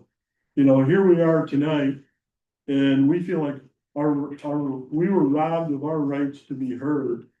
If you look at picture P11A and P11B, you know, if ordinances were followed, we'd have the opportunity to protest this a year. Instead, a year ago, it'd be a year ago in July that I called Ryan when the first post went in the ground. And I was told, well, it's only gonna be 10 by 10 and it's just a couple of posts to hold up wires that come right from Mr. Campbell. So during the course of the day, when I seen the second and third hole drilled, I called him back and I said, hey, man. I said, this thing's way bigger than 10 by 10. Well, I'll be out there. So here we are a year later. It's too close to the side property line for a violation. My interpretation, I guess, is different to Brian. This says no alternative structures in front of the home. And the front is designated by ordinance to be the lakeside. There was no variance or permit until after it was built. And we had a right to be heard. And that was taken away by the petitioner. So here we are a year later, asking you guys to make a really hard decision to tell him to move it. I tried to be reasonable, as I already said. The power is already here. You don't have to redo all that. Just move it over here, get it out of the front window of my daughter's home and let her live in peace. And get it away from my beach, so that if I wanna have a campfire, I don't have him being angry and calling the sheriff every time I have a campfire. You know, we pay taxes just like everybody else, and like Phil said, we were robbed. You know, again, state law says same footprint and replacement. The pictures clearly show that this thing is not where, you heard him say that the slab from the old one was under it, and it's not. It was clear over there. He dug through it with the excavator and the pictures proved it. He said the compromise, the first letter from the planning commission was ignored. I didn't get that. I wondered why I got a final notice. That's why I was gonna ask you. I didn't get. Must have went to 64 Lakeside Drive. Like I said, I feel like his statement and the drawing applying for this variance is ambiguous. At best, I mean, it makes it sound when you're asking for 2 posts and putting the pavers back, why were the pavers removed? Cause you didn't get a variance, you didn't get a permit. And it was bigger than 10 by 10, so Brian went out there and made him take them out. And you heard Brian say that wasn't in the calculations. If he puts the papers back, it puts him right back up against his impervious. You know, and 14 by 16 clearly needs a permit. I mean, it's 100 square feet, 10 by 10. You know, the other patio that was built, Brian went out there and looked at that, and it was all one set of pavers. After Brian made a visit, all of a sudden, a whole row of pavers in the middle come out and Riverstone went in there. So now it's 2 separate ones. And half of it, really not half of it, part of it is on the neighbor's property, but I'm not here to fight his battles. Fence ordinances, galvanized chain link. And I know in previous cases in front of this board, the homeowners board has voted to support county ordinances. And a black cyclone fence isn't part of the ordinance, and the problem for us is a black cyclone fence, galvanized fencing, which is required, kind of blends in with the surrounding and you kind of don't see it. And you put up, it's like a black mark on a kitchen floor or a big gouge in your truck door. You see it every time you look over there, and I've also been made aware that they make one now that's got holes in it about this big, so in effect, when you put it up, if this board allows you to put it up, it acts as a privacy fence. So, you can say or think what you want, but I followed all the rules, my neighbors follow the rules. And all of a sudden, we got somebody, you know, this really, it's like Phil said, this really only affects 3 people. I got the park on the other side of me. So in 250 feet, this really only affects 3 people. 3 homeowners. Well, actually, one. Did you get a letter from Hartley? An email from Hartley? James Hartley? Did you check your email today after work? No. Could you, please? Because I think he sent a letter too. He's the other property, the owner that we affected, and he has the same concerns that I do. You know, when you look at this overall as a big picture. There's nothing in the ordinance if he goes out there and screws in lag hooks and puts up a canvas. For privacy, and the other thing is we're all looking at pictures of a bare pergola. What's it gonna look like when he's got electric out there, when he puts a refrigerator out there? When he puts furniture out there? You know, Well, he could starts, put furniture out there without pergola, without pavers and without rock. He could put furniture out. oh, yeah, but Okay, it wouldn't be this much higher than my beach. And I'd give up on the boulders. To me, when the seawall makes the turn and starts up, that became a boulder wall. I'm not gonna debate that. I'm willing to live with it. You know? But what I'm asking you guys is follow the planning commission's recommendation and deny this pergola. They told them to move it or remove it. And that's all I'm asking for. Move it over there, get it out of my line of sight. Put it in front of your picture window, and that way you can look at it, and your guests aren't down there. If you're drinking or whatever and having a good time, you're not doing it right in front of my grandkids. And in the palm tree. Why a lighted palm tree? You know, is this thing gonna go, is it gonna be on all night? You know, we're gonna have a flashing light out there like a beacon? Like one of these LED signs in front of the schools? That's, according to Brian, that's a structure. I'm asking you to deny that too. You know? I'm not gonna sit here and accuse them of getting ready to turn it into an Airbnb, but it sure looks like it. Like I said, there was no ILP applied for, no building permits applied for, no variances applied for, until a year after the fact. Now, what would have happened if I'd have put my barn up 3 feet off the property line with no variance, no building permit?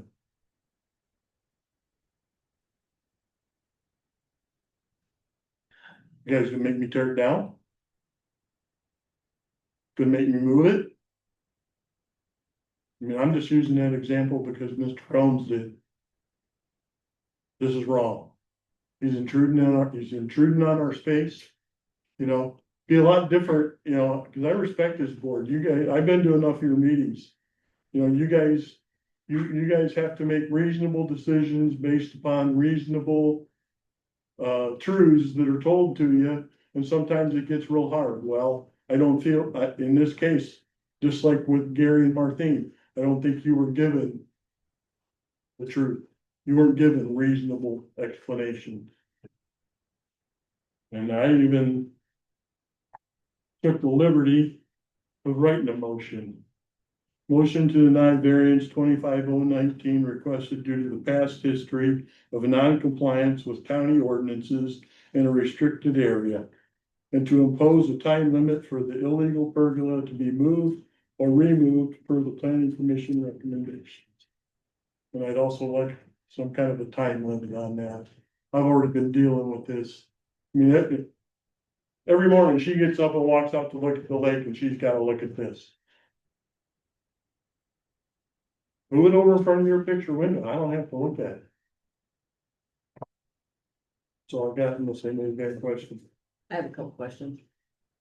You know, you showed us the angle looking out her window to that. I don't know what your directions are up here, sorry. I didn't don't know. take the picture But she if did. if I'm standing in her living room, looking to the right, I'm gonna see the pergola. If I look to the left, what am I gonna see?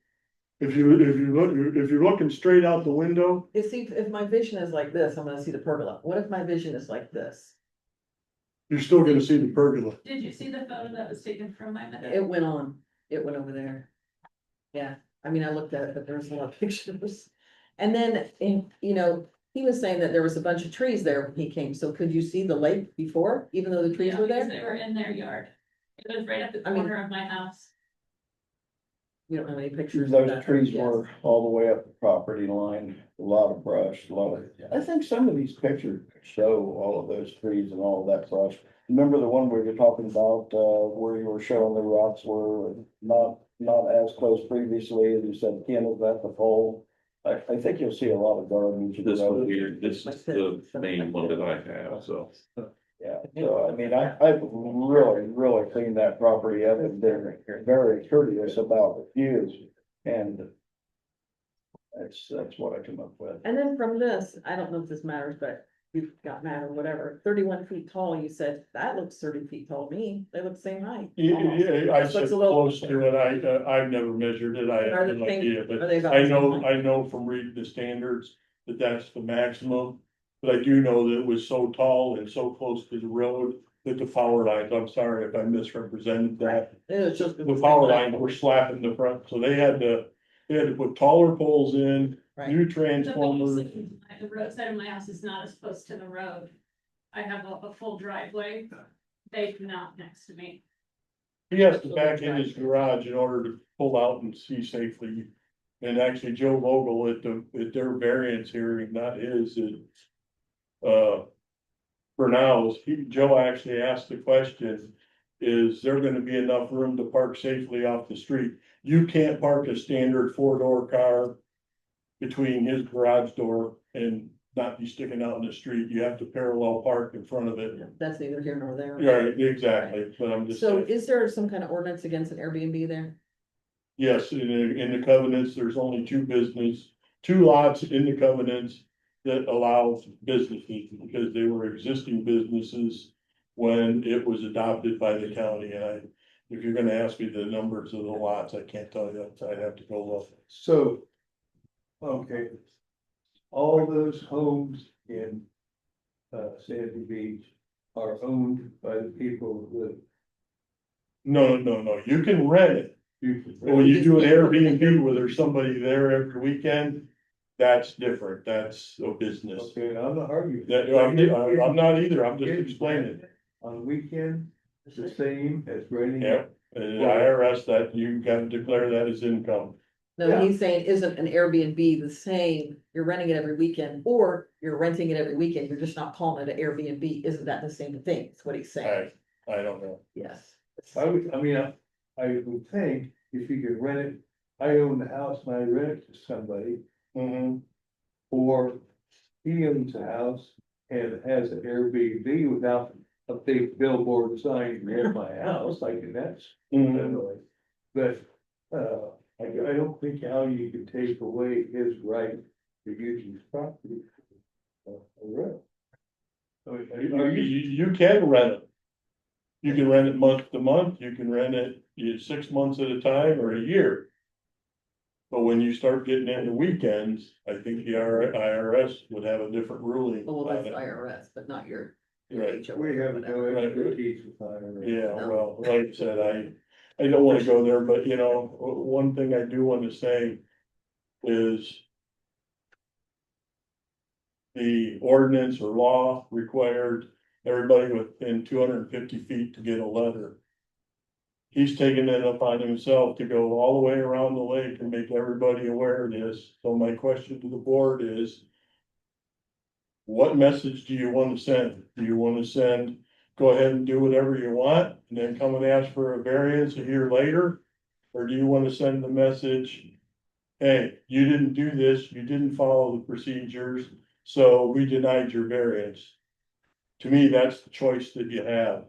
And I'm not gonna get into he said and she said, because he's made some pretty vulgar comments, and I'll just leave it at that.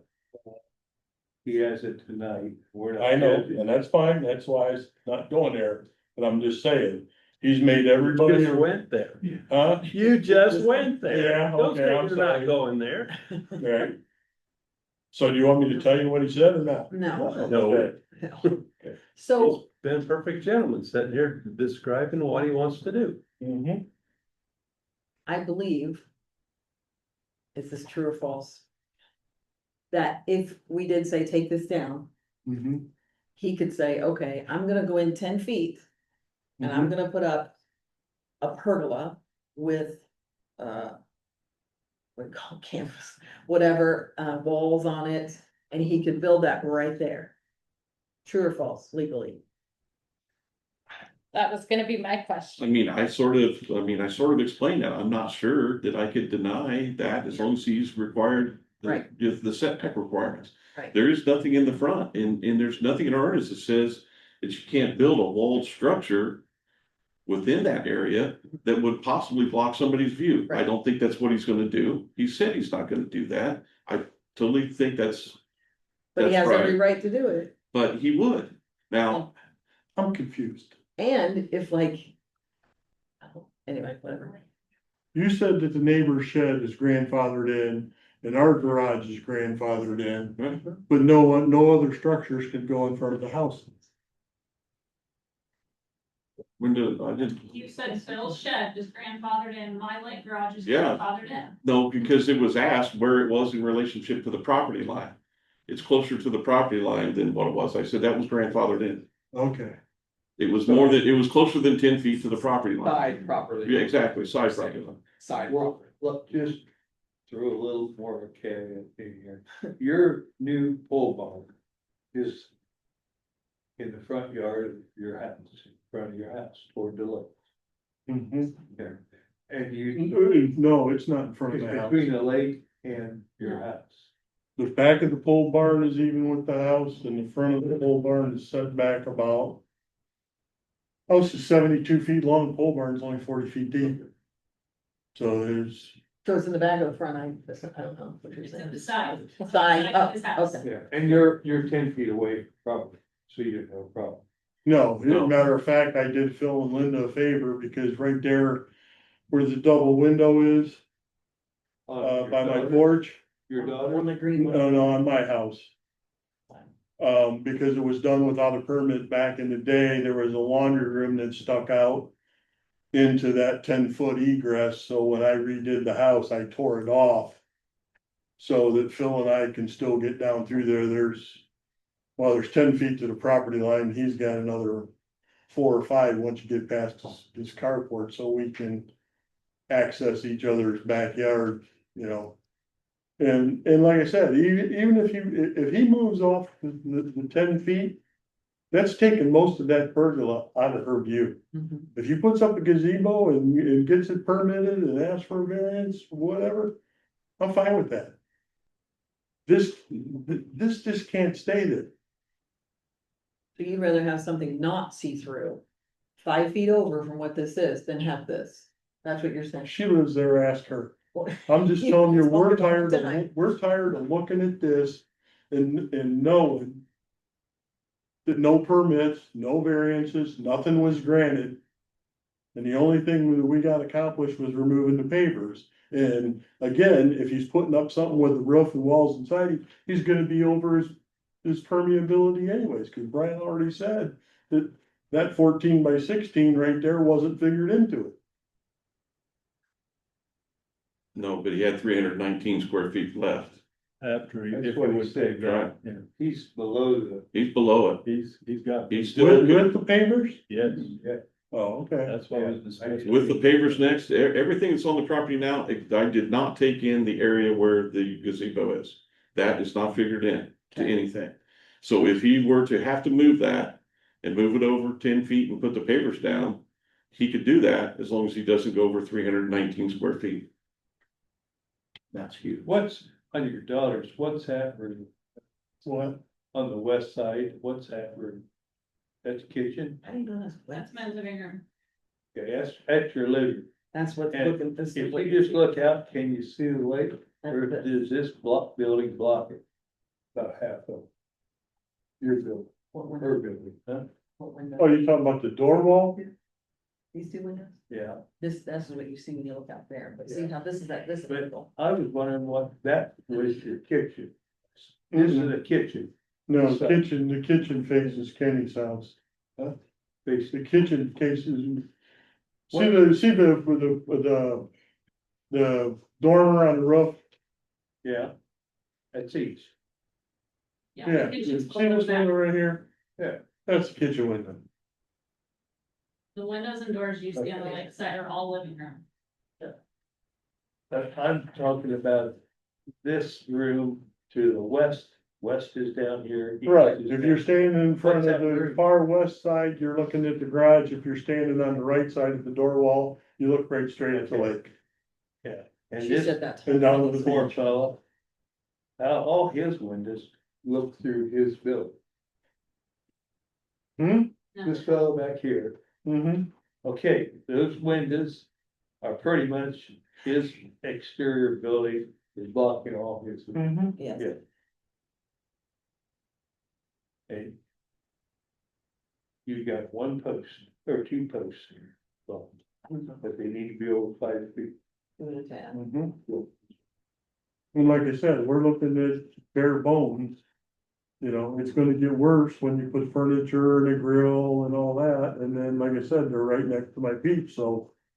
You know, my question is, what happens when I light a campfire on the beach? You better control your burn, keep it on your side. Oh, You can't let it come over on him. he put it there with no permits and no wagons. You, to the property line, he's 5 feet away down, if he goes to 10, you have no right to burn. And I'm not. We have a small fire pit this big, but as close as it is right now, any kind of fire, he's not gonna like. He's out there entertaining friends and. And vice versa, if he has a fire, you're. Exactly, Gotta be neighbors here. exactly. Plain and simple. We're not allowed to talk about that. Yeah, we're not, Well, you should, yeah.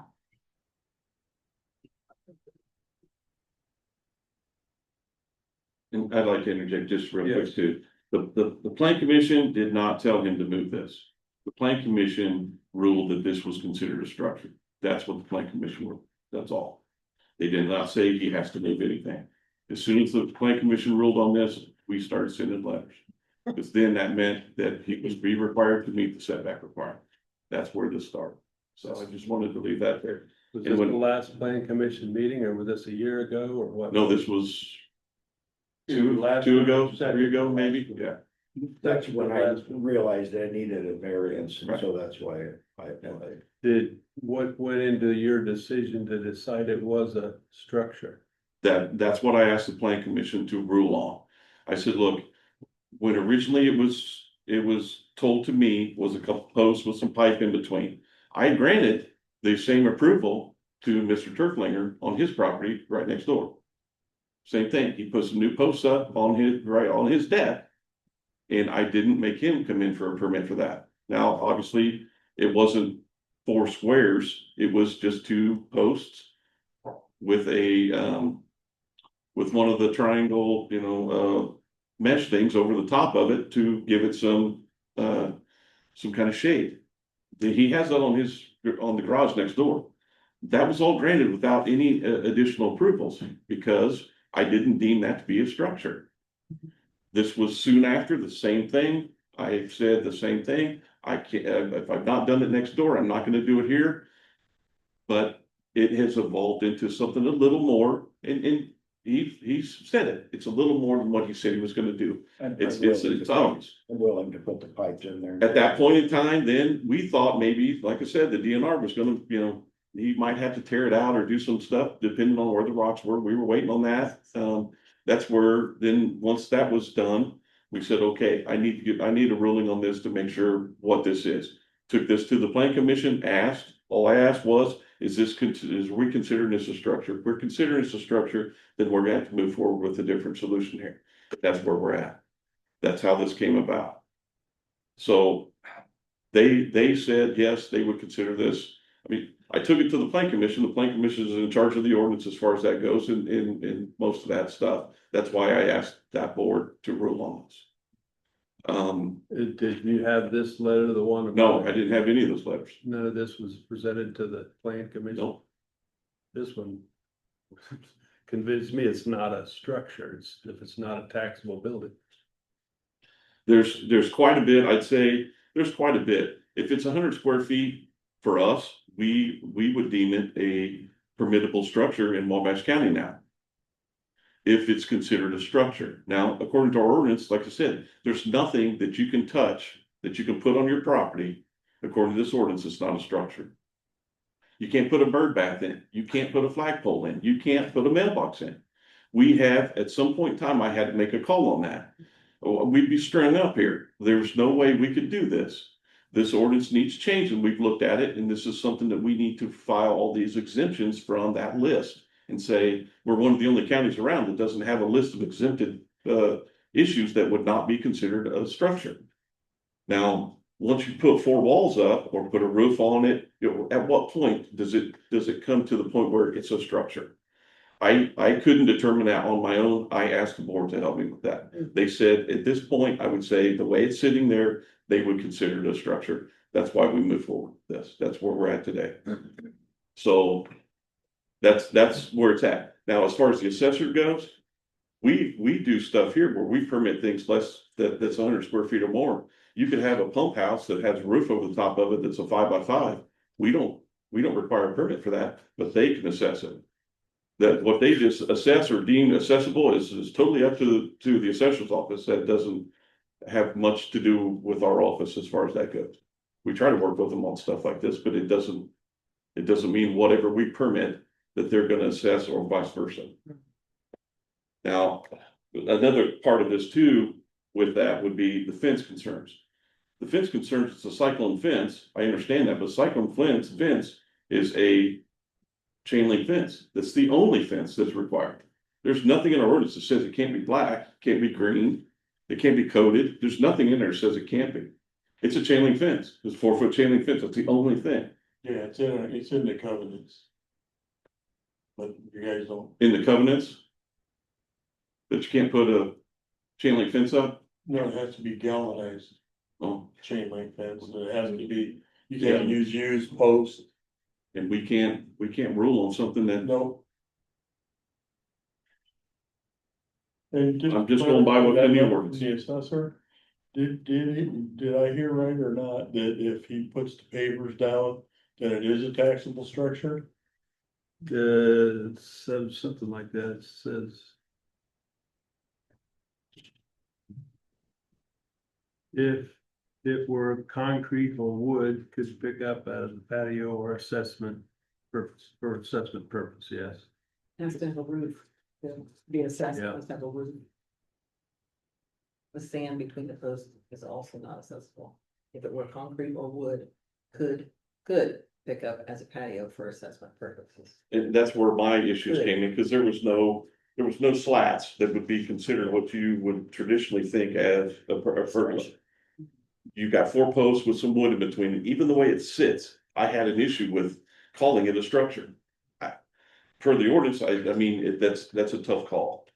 That's why I wanted this call from the plan commission to bring here and say, they made the call on this, this is considered a structure. We need to deal with this. So that's why, one of the reasons why we're here. If not, I wouldn't consider it a structure. Would this go a different way? We could have Mr. Turflinger here taking us to court over next door saying, hey, you made a ruling that I don't care for. Count on it. I'm just saying that's something that could have happened here with this. He has come in and said, hey, we're gonna deal with this now. Filed for the variance, and here we are. So I'll admit, I came up and talked to Brian when we got all the information, because I asked, I was like, why are we hearing a variance on this? This doesn't even sound like something that needs a permit. And so he had to explain to me, because I told him, I'm like, I could take you to a dozen others around the county that I'm sure have no permits, nothing, that look just like this. And I guess my question would be, how many are on 50-foot lots? How many of those 50-foot lots are encroaching on And neighboring? when I look at the properties? rock situation, I personally built almost the same thing for parking purposes Well, to create a parking pad. Didn't think anything of it. like you said, I'm So- over the rock thing. I just want this thing moved out of our view Right. and farther away from my grandkids, you know? But If there's a guest up there that's had too much to drink, my grandkids don't need to hear, you know. Adult conversation, let's just put it that way, and like I said, it's. so I close understand, now. Dave, but do you take your grandkids to Walmart? Because my kids have heard Yes, more I- adult conversation understand and that. profanity in Walmart than. Difference between Walmart and grandpa's house or Aunt Heather's Right. house.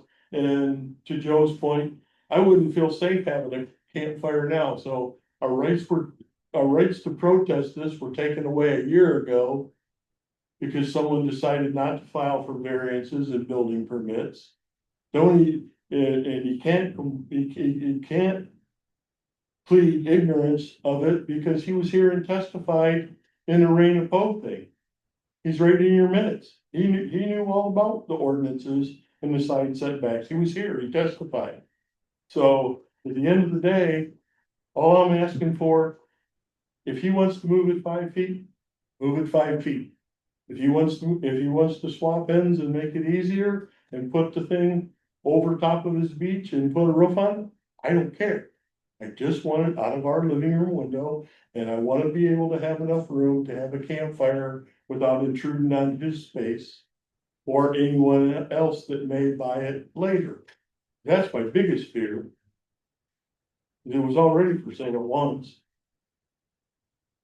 So if you guys let all this happen, then we're stuck with it. Whether if that wood post with boards on it is there or not there, he can still put chairs right up to his property Oh, line yeah, while you're having a campfire. yeah, And talk about whatever he wants to and talk that's about, fine. right? Yeah, That's so fine. that has nothing to do with your grandkids hearing things they shouldn't hear. Well, okay, Okay, thank you. I will say, I appreciate what you all have done with your properties because you've all done a lot of work to clean these up. And I wish that there were more in the area who had the ambition and the drive to clean them up and make them look as nice as you have done. But that being said, I can't imagine being as miserable with each other and unable to enjoy it after you've done all this work. Because life is short, and I would hope that you guys could come to some type of an agreement and reach that you could make it work. okay. Again, I come back to no variances, no permits, And that goes back to what I said. I wouldn't have applied either. okay, and. And so we're here now. And the Corps of Engineers has a term called manufacturing land. Because I came here, Correct. couldn't do nothing, so then I went to the DNR and they. A considerable expense, sent a 4-person crew out. To measure and. It's kind of like survey, Because I've checked into all that, because I've got a neighbor that's yeah, questionable as so well. they did all that, and then you heard, well, it was just 4 stones. Well, it was 4 stones that were on somebody else's property. You know, and Heather and I have offered a compromise through Brian's office, trying to keep from being adversarial. No response whatsoever, correct, Brian? This would be the response, I guess. The response is to ask for the variance. And we do it all the I'm time. talking about before, when I said just have him move it, Yeah, swap the post. He's mentioned it and then, yeah, you mentioned it and I've mentioned it to him and I've not heard a response back as far as, yes or no, that I remember. Wait, what's the compromise? Taking the posts from the west end that are closest to us, moving them over to the east side on the other side of the beach. Okay. Whatever that measurement is, what it is, I don't know what those things are, so say they're 16, it's 14 by 16, so say they're 16 feet. Take the two posts closest to us out, move them over here, and then put the rest of it back together, cause he took it apart once to take the boulders out. And the biggest issue is saving him an awful lot of work. Because the power is already run to that post. Well, what's the what compromise? Is it give and take or somebody gets them? So what is? That He gets- that, he to me, was- that's like you saying, this is what I want, but that's not a compromise. Well, I was trying to So understand. again, the there's side setbacks, I get those and he gets to keep his pergola. Well, if he splits it that way, he's not gonna be 10 foot off of my line now. Because I don't. How wide is that? How wide Yeah, is it's a that? 50-foot wide lot, so he would, I mean, if he's 5 foot, yeah, he would be, Copy this. It would be. yeah. Yeah. Survey. Surveys. About a half an hour I don't know ago, what the survey did. you mentioned that you were just gonna, kind of under your breath, but I caught it, you mentioned that you were going to just put pipe in, what was that about? Well, originally when those went up, I told Brian that I wanted to, put these posts in the ground. This is mainly to do the gathering area. And he questioned me on a lot of it. How deep are you going? The whole 9 yards, where are you going with it? I told him, I said, I want to put pipe between the posts to stream outdoor lighting on. He was fine with it, said he didn't think it needed any kind of permit or anything going on. But I put the wood up and he said, well, Ken, you made it kind of look like a pergola. I know it's not a pergola, but you sure made it look like it. I guess I didn't realize what I was doing. I mean, I just wanted to make it look good for everybody. But maybe I went too far with the wood. Maybe I need to take the wood back off and just put the pipes in. I think the wood looks better with the pipes. Mhm. And I agree, the wood does look better. You know, it's just unfortunate that you didn't follow the side setback, you know. So is your biggest beef that you didn't follow the rules or that it's there? What's your biggest beef? If we could tell the whole story. It's really uncomfortable that he is so close. That's true. It's really uncomfortable that we are so close side by side. There's more. We're not feeling. Yeah, You guys have mentioned the fence, the hurricane fence and fences a couple of times, but I don't see it on the minutes. What's going on with the fence? Well, I was considering putting up a 4-foot tall chain link fence down the property line. It wouldn't require a variance, It wouldn't. no, So we don't have to discuss it tonight. Okay. we don't have, yeah, it wouldn't require a variance. There was a fence contractor there Friday. And then there was another contractor there today that said that all of that stuff's coming out and something different is going in next week. Well, Dave, if he's 10 feet away from your property and this pole, you're satisfied. I shut up with all that. The contractor that was there today didn't say all of that stuff was coming out. He was there giving me a price on taking plastic out from underneath some rock between Phil and Linda's house and my house, because it is, water won't go through it. And Brian and I have looked at some different materials that the water will go right through. Phil and Linda are concerned because, like he said, he gets water in his basement and stuff, and Phil and Linda are concerned that that may be causing, you know, they've always got water, but that may have added to it. We don't know, but the contractor was there, gonna give me a price on removing all the rock and putting down the mesh, I guess you would call it, and putting the rock back in place. That way it solves any problem like that, but that's the only reason the contractor was there. I just wanna let everybody know, I didn't know he was gonna do that for us. Thank you. Well, you're welcome. I had no idea that was going on. I'm definitely gonna do that, Phil. I guess to answer your question, my biggest beef is the fact that, you know, I don't care if it's there, move it over in front of your window, so I don't have to look at it out our window, just observe the ordinances. and enforce the ordinances. You know, what does it say to someone like me who followed all the ordinances, got all the variances, got all the building permits? If he gets away with this, I will do exactly what you tell me to do. If I have to take the wood off of the top of it and put pipes in, if I don't put pipes in and I string my wires across, if I can just have my 16-inch pavers back and my posts to the ground, they are definitely light posts. There's lights on top of them. I will do exactly what you tell me to do. Now, that might sound like a compromise to me. hey, He keeps the and you know post what? there and the top wood comes If off. if he wants to move it over, No, the compromise was, he would take the top wood portions off, keep the posts up, no. and keep the lights on so you can have those on, so that's what a compromise is. He's intruding on the setback space that was designed in all the ordinances that have been passed in this county. Plus the actual encroachment on the neighboring property on the other side. If he wants to move it over, I don't care if he moves it 5 feet and honors the 10 feet, or if he moves it all the way over and he wants to put the paver back, I don't care. Is it a structure with 4 posts and pavers?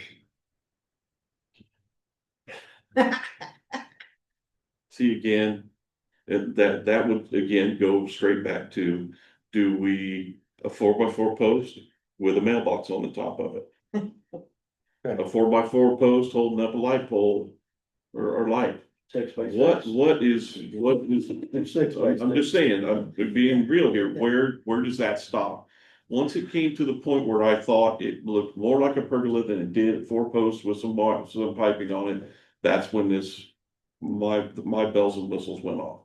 And they said, hey, look, we're getting calls, plus this is looking a little more done and finished like a pergola than it would have just having a couple posts in the ground with some lights strung over it. Again, going back to Dave's point, at that point, I didn't deem it a permitted use. He was not required to get a permit at that point in time because I told him it wasn't. So at that point in time, when it was explained to me originally, that was the way it was.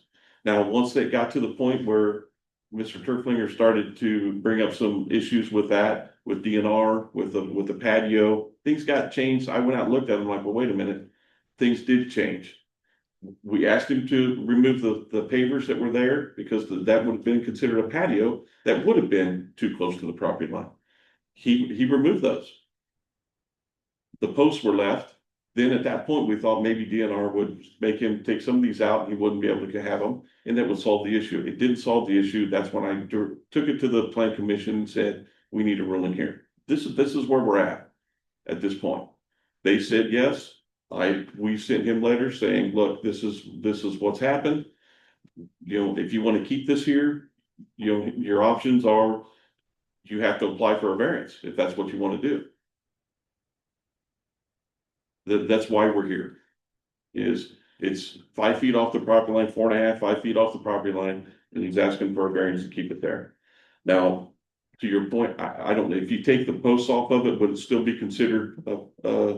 I don't know if it would or not. Would I have to go back to the plan commission and ask for a ruling on that? I don't know. Like I said, we've given Mr. Turflinger approval for posts on the top of a deck. Would it be considered the same thing? Without any permitting? Where do we draw the line? I have an opinion on that. Okay. If he puts the pavers back in, it becomes a patio again. Yeah. Whether it's got pipe around the top or whether it's got wood, and now it's an illegal structure too close to the side lot line. That's why we made him take it out. It's why Brian made him take them out in the first place. And like I said, my whole issue with it, if you want to have a patio there, that's fine. Move it over there where it belongs and I was leave told our to take space. that patio out because it had shifted. And we talked about that earlier, and you showed the pictures of the rocks, and the property line and stuff. That is why I was told to take that patio out, is because it shifted. It was there, there's pictures of a patio, but like Brian said. We've seen pictures and Yeah. from what I understood, he was going up above it, putting a new patio in above that. Yeah, It's definitely moved, and that's where the whole point came. right. Okay, it's moved closer to the property line. It was 10 feet off the property line at least before, now it's not. You're gonna have to, we're rescinding the permit for the patio, which he came and got. We rescinded that, we asked him to take it out, he took it out. Now we have the pergola structure there. That's what we're dealing with now. He's asking now, though, to put the patio back and to leave the structure there. That's what the variance is for. That's what we're here to deal with. That's really the only thing that he's required to get a variance for. Because the hot tub thing and the palm tree, that wouldn't require a variance. Really, the only issue here is whether or not we can allow him, or we're gonna allow him to keep that area just like it is right now and allow him to put the pavers back on it or not.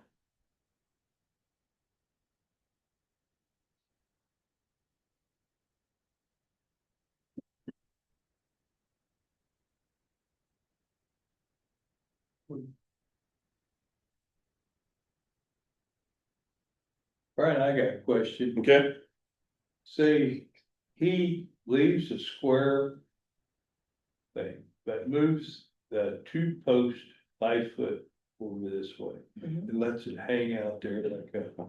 hey, I mean, so what you're saying is if he moves those 2 posts on the right side, Like move 5 foot. moves them over 5 foot, he makes it 10 foot off and then puts the patio underneath that area. No, wait, are you meaning that the overhang boards still hang over? They'd be where they're at, but the posts aren't permanent Move in the ground. posts. And he's got four. Instead of 16 foot, it would be 10 foot. A porch on top of They're the. talking about what's still hanging out. Yes, that's Yeah. what I'm saying. Well, okay, That's so all move, the bands. so make it 10, if that's a 16-foot run, make it a 10-foot by 12-foot run. There's nothing we No, can no, do no, at that no, point in wait, time. wait. He's just saying, move the 2 posts to the middle of his property, leave the overhang there, Just to make sure we don't. leave that overhang hanging. The west post Okay, into the this center. is 5 feet here, Uh-huh. measure over 10 feet. That's approximately here. Right. Take this post and the other post, bolt it up to there and just leave. Um, Measure from. I will tell you this, Joe, our standards operating stuff is we permit the ground floor square footage. Okay, Yeah, If you have a house and you have a foundation, you have overhangs on it, we do not consider the overhangs part of that setback requirement. We never have, to my knowledge, we never have. Now, if that's the case, then the distance between your houses isn't really 10 feet, if that's what it is. It's gonna be 8 feet, 7.5 feet, 7 foot, whatever it is, because you have foot and a half overhangs on your roof. We only permit the ground floor square footage, period. The ground floor area, the foundation of that structure is what we permit, and the location of that is what we use. now that. So if we deny this variance, he could go back up and do that. And doesn't need a permit or variance. No, he would still, well, I mean, He would. he if would still puts need a these- permit if, papers. because, well, and we're gonna consider it a structure. So he needs a permit for the structure, no matter what, if we're gonna keep it, and it's gonna look even similar to the way it is. It's considered a structure for the plan commission, we would require a permit. Would he require a variance for it? I don't think so. Now, would at that point, the pavers, as long as they're 10 feet off the property line, again, you would request a variant or a permit for the pavers and the pergola itself. how wide is the building, from the lake in, is that 8 feet or 10? The pergola or whatever it is, how wide is it? It's a 14 by 16, so it's 14 wide. Okay, Yeah, 14 by 16. There's, yeah. I think in your packet, you If got we it. could get,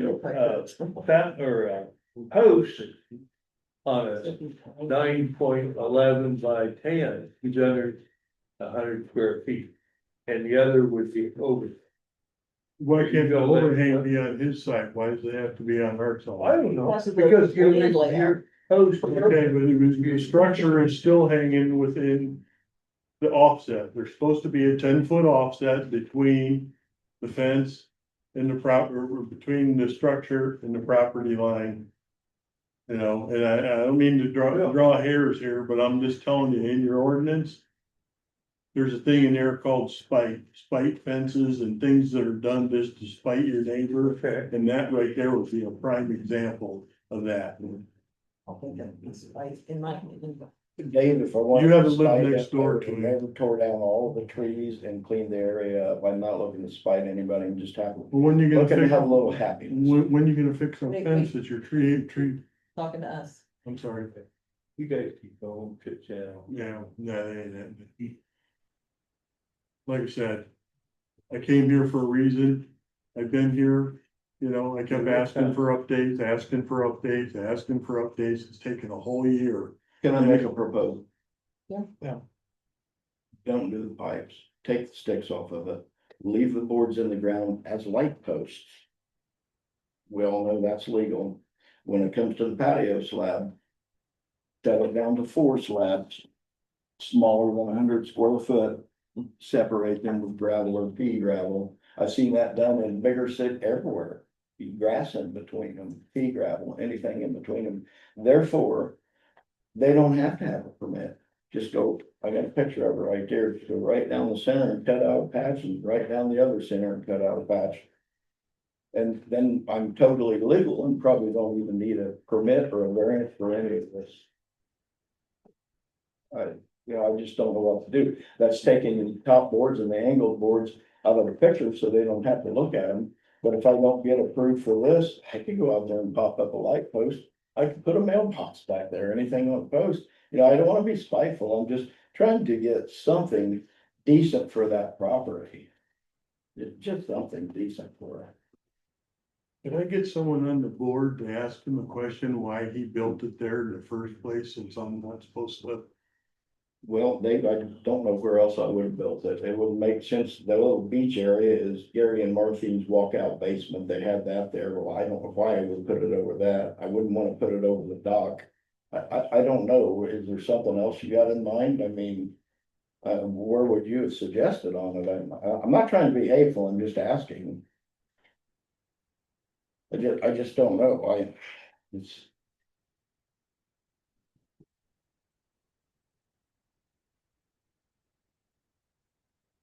You know, there's a pattern here. You just heard him say, I can do this, this, and this with no permits. And I keep coming back to the same thing. I enforced pipeline easements for 42 years. And I follow the rules. Everything that we did, we followed the protocols, we followed the procedures. Mr. Combs didn't follow any of them.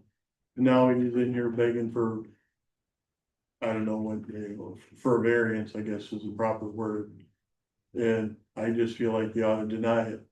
You know, now if he wants to make it smaller, if he wants to make it. Move it 10 feet over. I'll shut up and go away. But there's a definite pattern here, and like I said, you heard him say. You know, he went up and down both sides of the street, he went all the way across the lake. So if you approve this, you can look for a bunch more.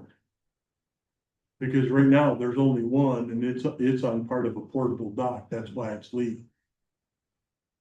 So is this a can of worms you really wanna open? You know, I mean, I know you guys have a 97% approval rating according to Banning. And I think this one right here deserves to be in the 3%. Just for the simple reason of everything that has transpired with no permits, no variance, no permission, no land plan, nothing. If we have ordinance, hell, if you're gonna let this one go, you might as well just throw the ordinance book in the trash. I'm sorry, did you have a question? Me? You started to say something. Isn't this his proposal legal? And he just proposed he would do this? I think it is legal. They're under 100 square foot. They would be way under. Is it? Well, yeah, It's splitting hairs, it is.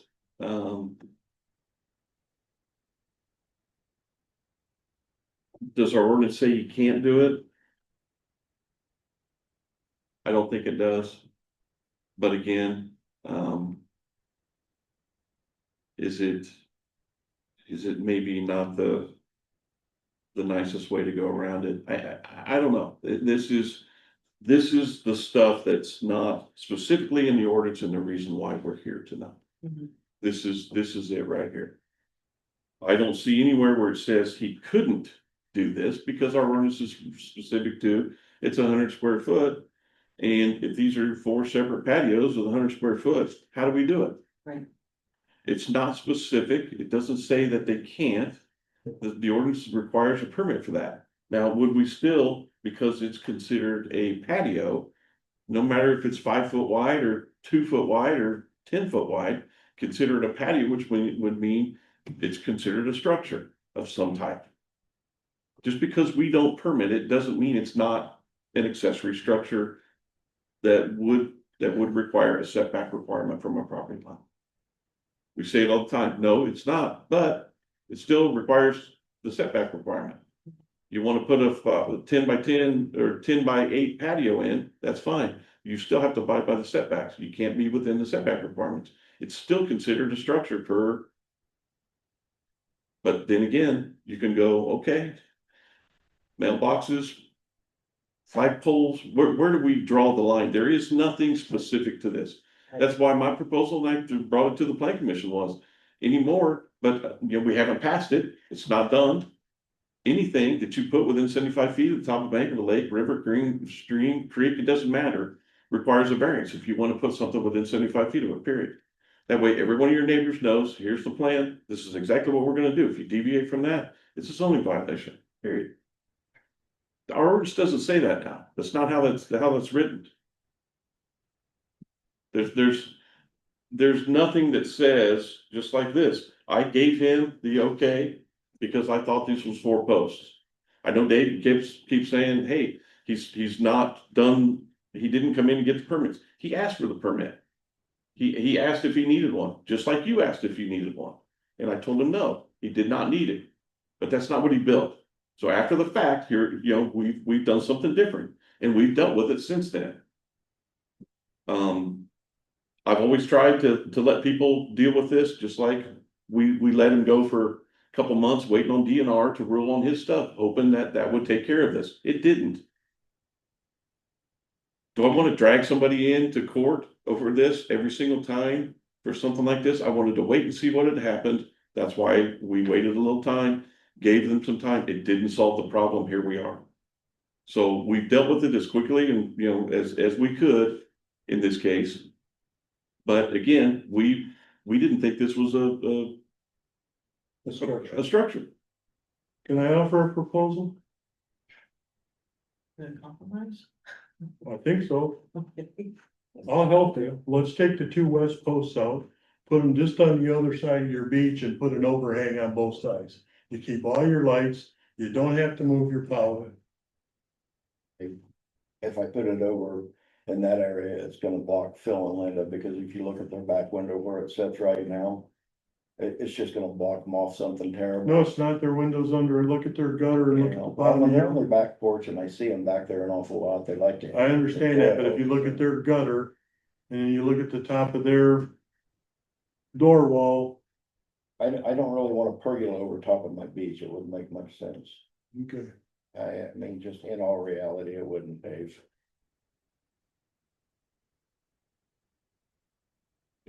Would you be happy if I just took everything down but the posts?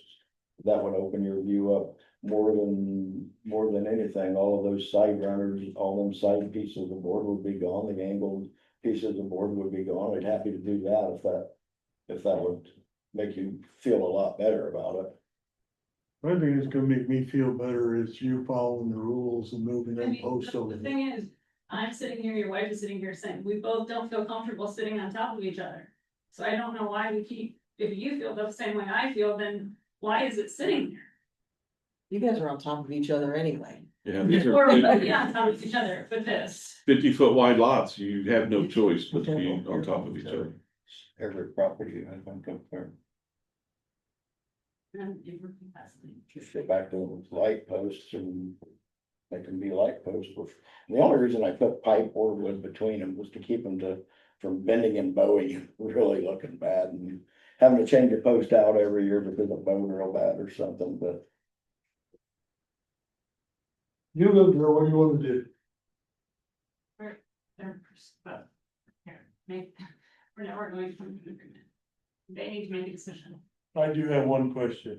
If you guys grant this if you deny his variance, he still has the opportunity to go to court, right? Everybody Appeal has it? the opportunity He to go always to court for anything. Well, no, I'm saying under your policy. He always would, yeah, anybody Okay. would. So if you grant it, we can still take him to court. And will that stop any further work until the judge rules? When the judge rules, we can't make him stop, can we? We can't make him stop. Well, he doesn't have a variance. So Right, you, but Yeah. anybody can do what they want, but I mean, well, obviously, he's been doing it for a whole year. All I'm saying is, you know. That's my next move. We've been encroached on and. You know, and the big difference is, my daughter lives there, Bill lives there, and I live there, and we're there 365 days a year. So instead of We all get threatening them. all of us. I'm not threatening anybody, I'm just trying to find out what my We options need are. some kind of happy medium to just make everybody, there's gotta be a happy medium. I like Joe's compromise. But Move yeah. the post 5 feet. still be hanging out there. Give your papers. There'd still be our complaints, and you know, and he doesn't need that 5 times a week complaining about those boards sticking out there. I don't wanna do that to Brian's office. Can we make it smaller? Well, I mean, if you move the posts over, here's another conflict, you move the posts over and observe the 10-foot setback. All you gotta do is recut the ends of 2 of them posts, and I won't even complain about. if I move the post over out of the setback, I'm probably gonna leave the upper structure the way it is, so it can have lighting on it. That would make sense, because, you know, it makes for a good sized seating area instead of having a little bitty box to sit in it. It just really wouldn't make sense. You wouldn't want that. I mean, if it was yours, nobody would. So it would be, what you're saying is if you moved it, if you had to move it over, you'd move it over about 5 feet, it'd end up being about roughly 9 by 14, 9 by 16. But the upper part of it would still hang over where it still is. It wouldn't be touching the ground. The lighting would still hang out that way. See what I mean? Nobody would want that, not the neighbors, not me, not anybody. 9 by 16 is pretty decent. No, I'm talking about trimming the top boards so that the whole thing is 9 by 16. Yeah. You hand cut all them ends on there. Yeah, I wouldn't wanna do that. That would. Yeah. I mean, I'd even offer to help you. Take the boards down and throw them over the You fence. guys I'll work cut. so well together, I'm sure that would be a pleasant time. Actually, at one point, we were. For you. Oh, yeah. Yeah.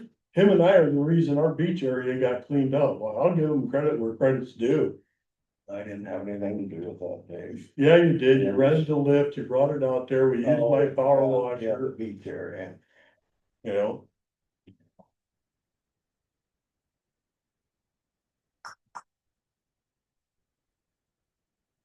So are you okay with taking all of the top boards off and the angled gussets and just leaving the post so I can run my wires? That would open your view up tremendously. You just had posts, but I do want my patio slapped back and be silly not to get those. If that will open your view up and make you happy, I'm more than willing to take Can the. I see that picture out of living room window, please, wherever it went to? The double, You the have that, double. Joe? I don't think It's okay. Yeah, sorry, I was blaming you.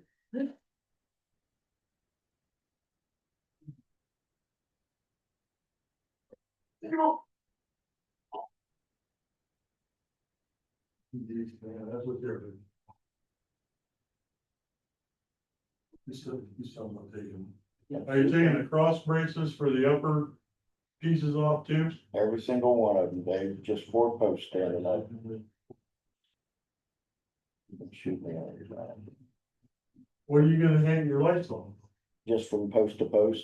That's all I can do. I mean, Great. Yeah, great, you just. Well, you can do like we did, you can use the 8 inch in the steel wire. I mean, I'd feel a whole lot better about a 9x16 and move it the foot over, but at this point, whatever. I don't wanna do this anymore.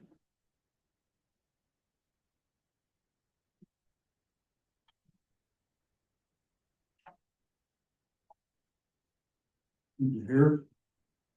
Okay.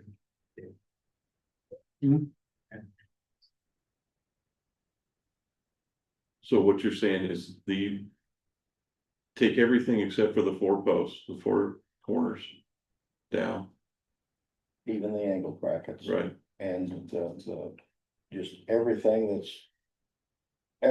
that is horizontal. Yeah. And the 45 pieces right there. That way the only thing left is 4 posts. Okay. And then I'll just go between the posts with my outside lighting. Okay, And what about the patio? I do want the patio. I don't think you have a problem with that blocking view, do you? No, but I would really appreciate it if wherever the posts are, that's where the patio stones stop, even if they go past, They'll stop there. out onto your Yeah. beach area. Right, so what I'm proposing, Dave, is if this is my post. That my patio will be inside the post, and right up to the edge and stop, not go out into the yard, not go past. Not go past it anyway. Does anybody have a good picture, a preview of this, so I can? I do have one other request, I hope this isn't a deal breaker. What's that, Dave? If I have a campfire, what happens if your bushes catch on fire? They'll burn real fast and just be gone. Yeah, cause they're dead. Yeah. Like this? The grass, the Yeah. tall, the decorative grass. Can I use your pen, Dave? So here's what I'm proposing. The original pad was in there and you got your 4x4. Yeah, I'm saying that the outside edges of the posts, there will be no pavers go past it. The outside edges of the post. And the only reason I'm saying that. okay, so you're gonna take these out then when you run the pavers to the end of the post, These what? these bushes. Oh, those are way outside of the post. I think I got a picture to show you that. So you can see it right now, that's good. The decorative grass stuffs, Yeah, there's 3 or 4 of them there. it's kind of dead. I'm like my daughter, I don't wanna have to come back here. So right here, Dave, post right here. Yeah, That grass is outside of it. The outside edges of the post is where it will stop completely. There won't be anything outside of the post, towards the water, towards the beach, towards you, or towards my house. I don't care if it goes towards your beach, that's up to you, if you wanna run an area out there to set a grill or whatever, like I said, my biggest concern is right now, I don't feel safe, one of my biggest concerns is with those bushes that are If you planted there. understand what I was talking You know, about. they're sawgrass, they get this big when they die down. If I have a campfire and it sets fire, you know, I don't want to come back here and I don't want chair filling up. We'll get you some marshmallows and go ahead and light it, they're dead. I would say you take the wrong on that for not controlling your fire and. So I you think take if away, it you come to say, that, go and take away I the would right be to have happy a with campfire on my own Yeah. property. Just keep. Grass. Fire Very like like that. that. You're not getting it. I was saying on the. The Get the rainbow's patio on the back, west.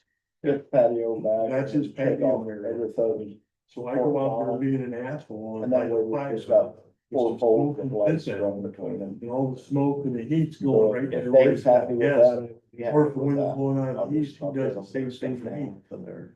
you know? We're probably not gonna do that to each other. They're doing What happens when somebody cycle, goes, somebody better do this, I mean, let's face it. So Dave, if you're happy with that and I abide by it, you can check in on it all you want, and Heather's happy with that, then I'll make sure it happens. It's up to Heather, my name's I'm the deed and I'm the maintenance guy and. You know, I live over there. What do you So think? there's no variance needed now. That's fine. So the only thing you're gonna see Patio back there. is Just, perfect. Wires. No. On the coming. Grant a variance It's an for the out of whack, it's replaced one, so. We would still have to grant a variance for the patio lots. And I would like that variance for the patio to include the fact that 6 months from now, if somebody changes their mind, I'm not back here again. Can you put some kind of language in? I You're think if very- I steer off of the right path, Brian's gonna let me know real quick. I'm not worried about you, I'm worried So about we're- yourself.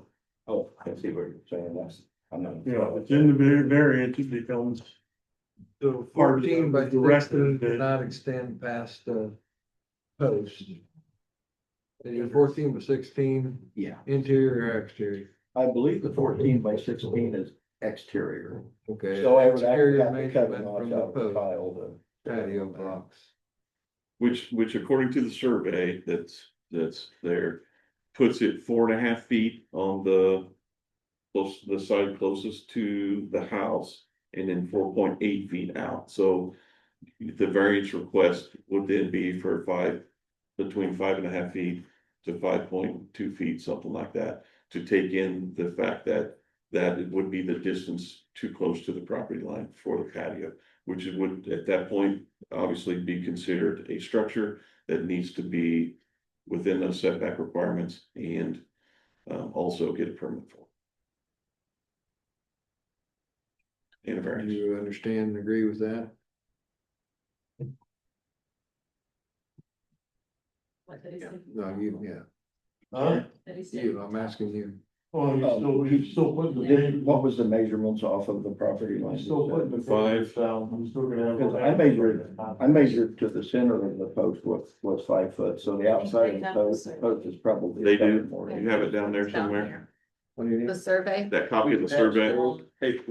57 inches and 61 inches are the two numbers on this. Right, which would, but That's what I came up you measured it to the center. to the center of the post. Normally the survey, which would be to the exterior corners, would be my guess.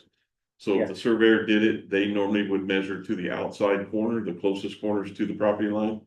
So my guess is that what they show on the survey is 4.5 and 4.8, I think. So, Well, I'm not gonna go dig it up and move it 2 more inches just to gain any, but no, I mean, that's. You know, and I'm not okay with this, you know, I'm sitting here thinking about everything we've been through in the last year. And I'm gonna put my faith in you guys.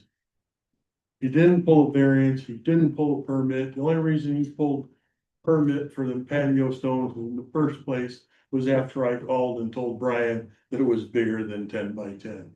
So I'm gonna put my faith in you guys to back up the county's ordinances. He's already gone all the way around the lake, you know. And if you guys grant it, then you guys can just deal with the rest of the mess that comes down the road, because the setbacks are there for a reason.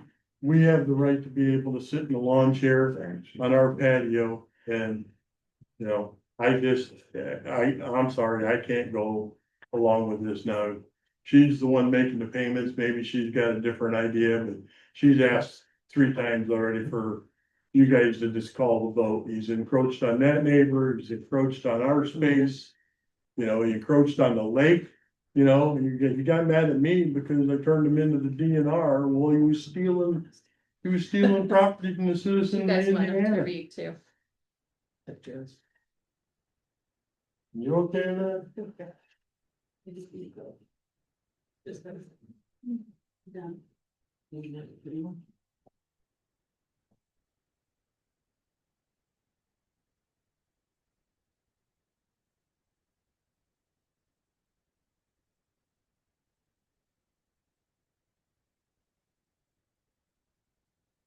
So vague, isn't it?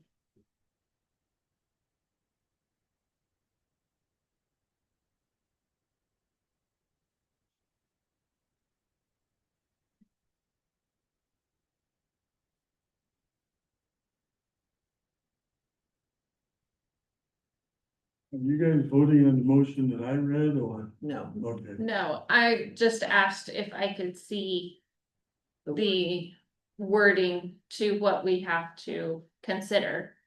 when we make these decisions. I'm sorry, I got a hearing aid battery going. I didn't ask out loud, I just asked Brian to pass Oh, me a okay. sheet and then everybody said, I wanna read it.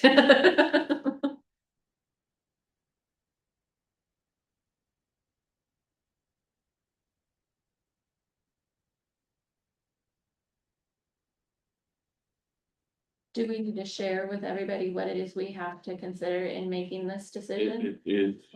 We've done that before, and Mark's done it before, before we voted, sometimes we do say that, so it wouldn't hurt to say it.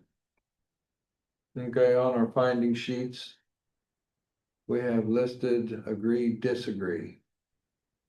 The approval will not be injurious to the public health, safety, morals, and general welfare of the community. Agree or disagree. The use and value of the area adjacent to the property included in the variance will not be affected in a substantially adverse manner. Agree or disagree. The strict application of the terms of the zoning ordinance will result in practical difficulties in the use of the property. Those are our three items on findings.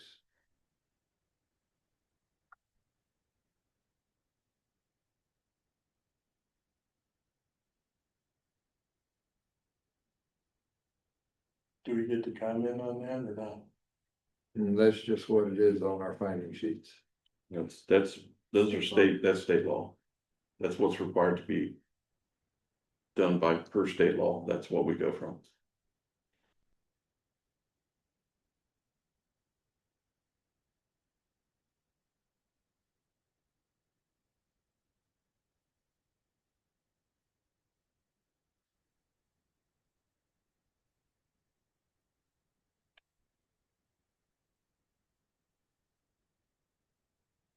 Okay, I don't feel as though a compromise is gonna happen here today.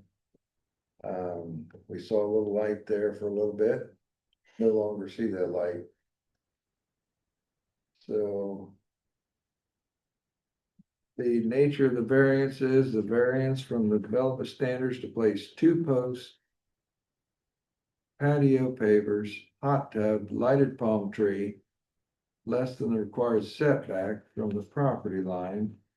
In an RL2 zone district.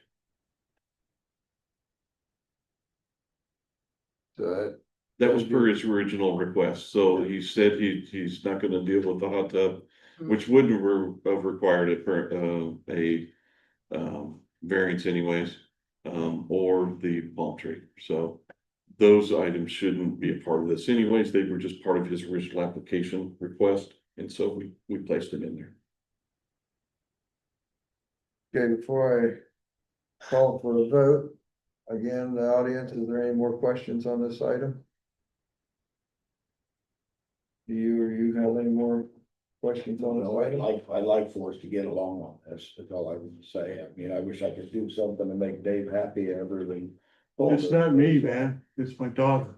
And you ruined the view out the window and it's gonna, And all it's, sports are going, that would make you happy. You're not going to go down the 9 or 14 by whatever, I don't want to take. 9 by 16. 16.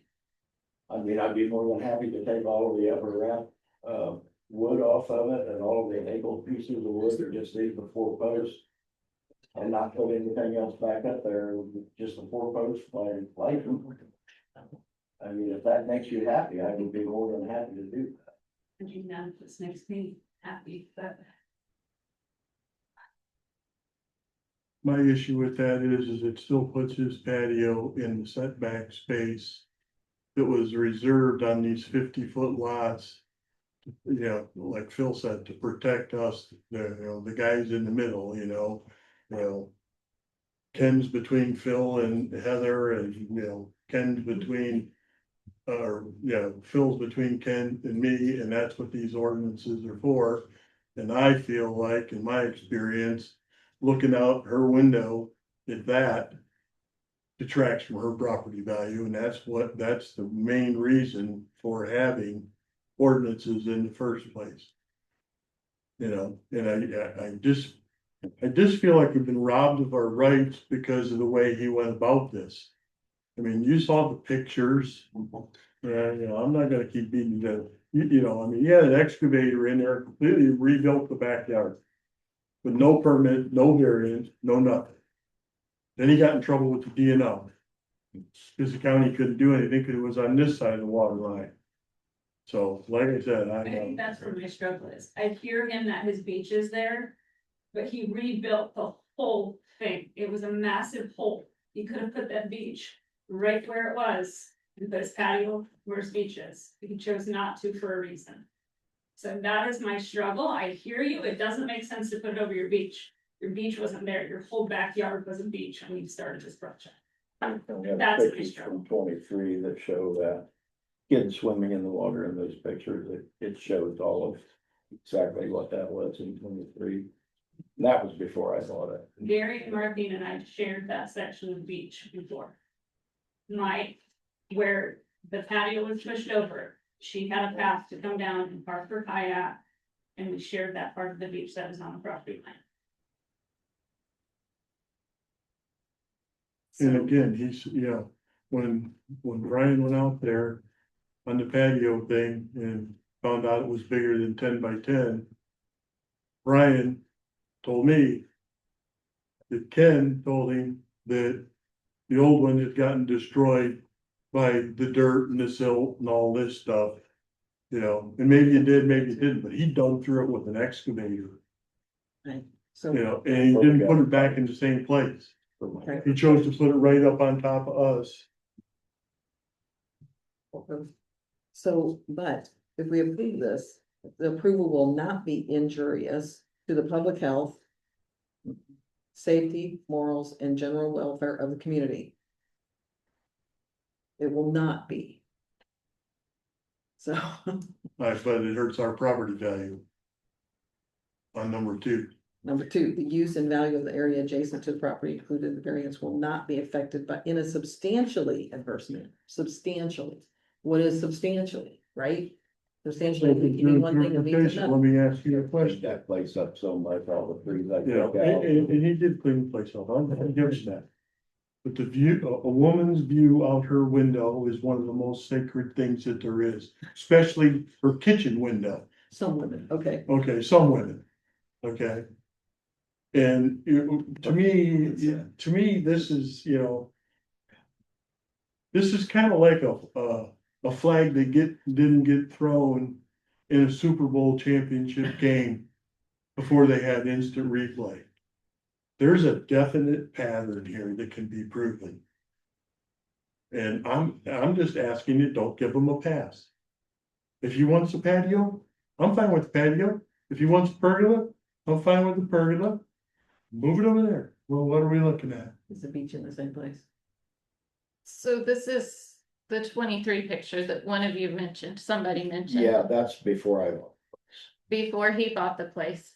I assume you already owned your house. is that this house in the photo though? Yeah, it's got the So walkout. the existing house, when the previous owners rebuilt this, their whole backyard was a hole because they had a walkout basement. So So it will appear that there was a beach there. Because they had to let the water out of their backyard because it was flooding. I think it's the one with the picnic table. But if you go back to the prior house, you will see.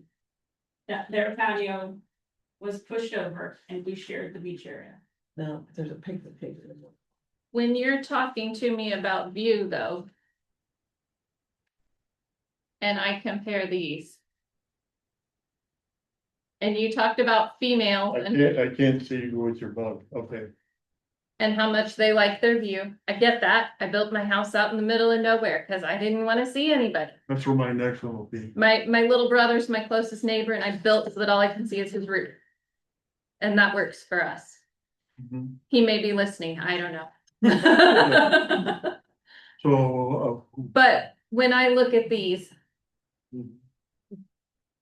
I don't understand. from the female perspective of the view, What are you trying to compare? which one would I want to look out my yard at?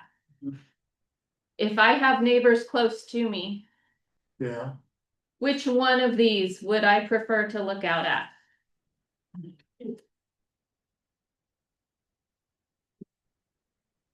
I'm not getting it. I'm sorry. Our view isn't from the other side of the lake to see this.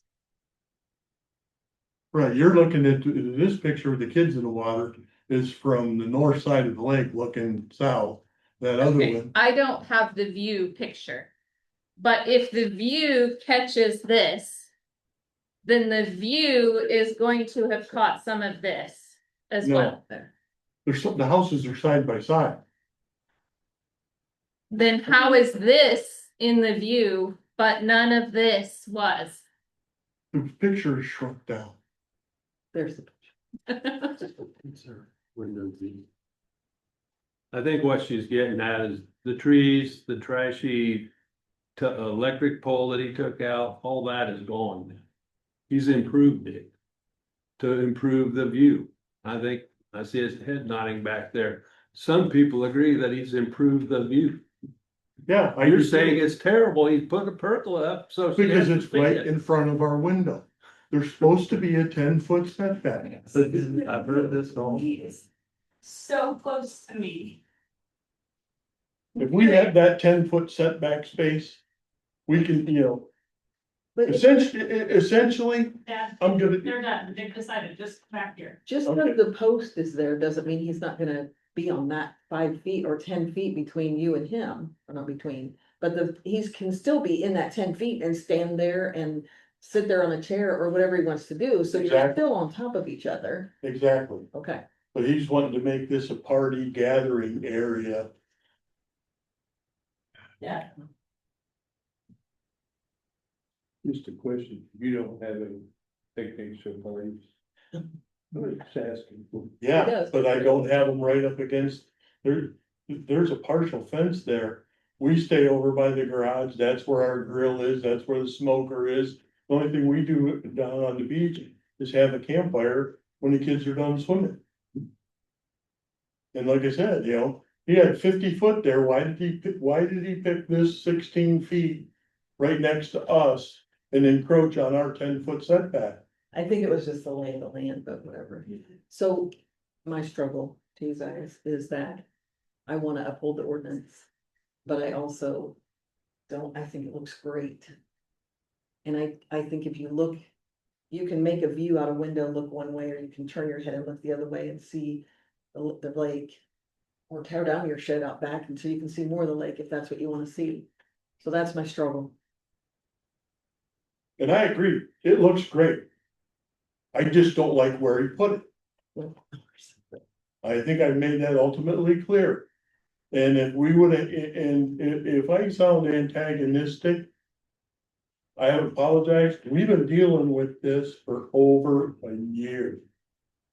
It was a year, He 4th of said, July. Wabash County, I can do what I want, and it sounds like he's after him. So Dad, just come back here and let them go. Just like, what? Just come back here, we're done, let them vote. What you said. Essentially, if my grandkids are on that beach right there, I'm gonna give you a little demonstration.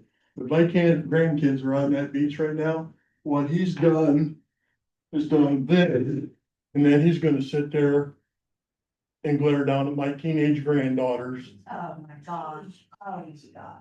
So that's not fair. But But we could also say, This is the guy that put a camera in his window looking in my daughter's kitchen. I'm just telling you the facts. You do what you want. We presented our case, we presented the pattern. Ball's in your court. Enforce the zoning or don't enforce the zoning. Thanks for your time.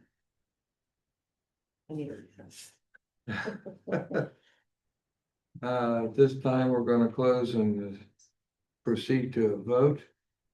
Do I have a favorable or non-favorable? Well, Is there a motion? we Oh, need a motion, and it's not a favorable, we need to make a decision, it's not favorable or non-favorable. It is, this is what it's gonna be. to approve the. Approve the variance, that's approved. Yeah, exactly.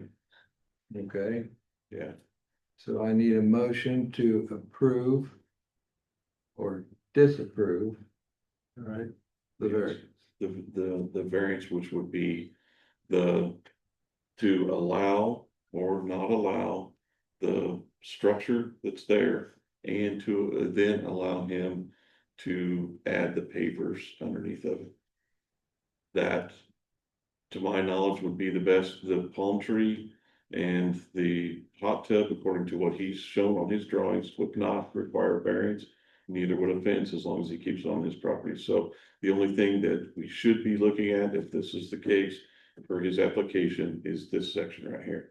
Whether those posts that's been deemed a structure is allowed to stay where it's at, and whether or not we will allow him to put a patio underneath of it in the same general area, giving him the 5 to 5.5 foot variance request is what it would be. And that's what's listed on this, plus the hot tub, which he doesn't need. Right. And the palm tree. But we could say, You can put Take out any the post. reasonable restrictions on here that you want. we could say take out the posts and get the papers. That's, you True. can put any reasonable restriction on here. You tell me that there's a restriction to this and I'll write it, whatever you want it to be. If the board votes on that, that's what we'll do. That's what's required. That's what we do every meeting. We have these sheets. That's what.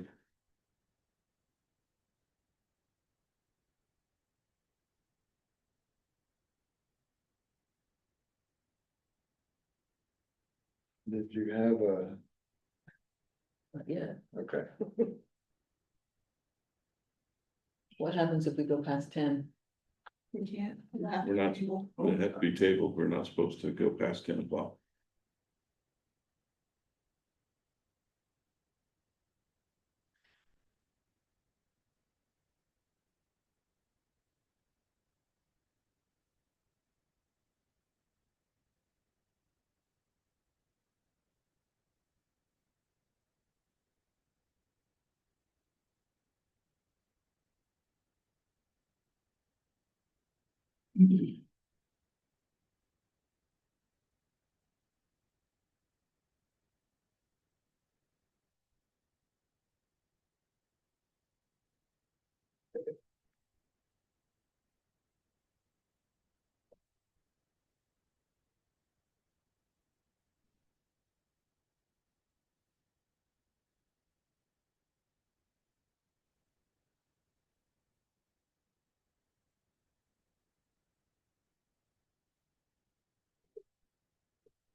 As close as we are on time. And with the restrictions that I'm running through my head, I'm not comfortable with spouting off a list of restrictions with 2 minutes to try to make a vote and move on. If we have to continue this, would you be open to letting me come up and see it? See the lay of the land? See, is there somewhere else that is practical for it? Is there, because that would help me determine filling this out. It's in your, 2 posts out on your side. Take the runners off the top, I mean, that, you just have to be. put the padding More in, than 2 of you go. Might hear you, Ben. put the pavers in. Take so 2 we have to posts out go on the side. separately. That, or we call a special meeting. You all go out at the same time. Open to the public, take minutes, everything. It's different in that it's not one I can just drive by. Huh? With it being on that side of the houses.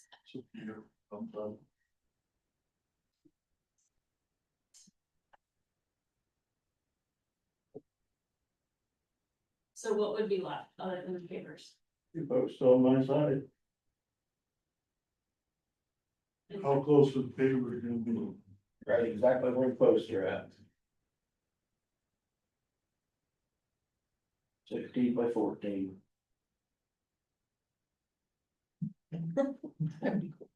Bedtime? You need good bit. 10 o'clock. So, all right. Okay, we've exceeded 10 o'clock. Is that true by everybody's? Well, Jennifer's trying to look, I know we cannot receive any new additional information or any new items after 9:30. Can't do that. Okay. All regular meetings shall adjourn on or before 10 p.m. with no new agenda items shall be heard after 9:30 p.m. The board may vote to suspend this rule if the expected time needed to finish the agenda is short. You have to take a quick vote if you want to extend this and do what you need to do. I have a comment, if Amanda wants to come up and look at the situation firsthand, Heather would even invite her into the house and let her look out the window of what we're dealing with. She could walk both properties with Mr. Combs' permission. If that's what if you want to postpone it till next month. And Patty go too? He just offered a compromise. Is there a way that, she doesn't want to make a decision in 30 seconds, no more than you guys do. If she could have a night to sleep on it, maybe she could call Brian and say, his last offer was put the pavers in, so he's got his patio back and he's gonna take the 2 posts in the top out, but she wants to be able to think about it, so. Enough said, what do you guys want to do? Because we would still have to vote, Yeah. because the pavers still would require the variance. Yeah. Exactly. It's after 10. I'm sorry, Ken said he would take out the 2 posts closest to them and then put the pavers down. Go ahead and put, and that's what Heather agreed to. Is Yeah, that correct? And just leave the other 2 posts there. I think, but you'll have to ask them if they agree. I don't Is that know. what you guys agreed to?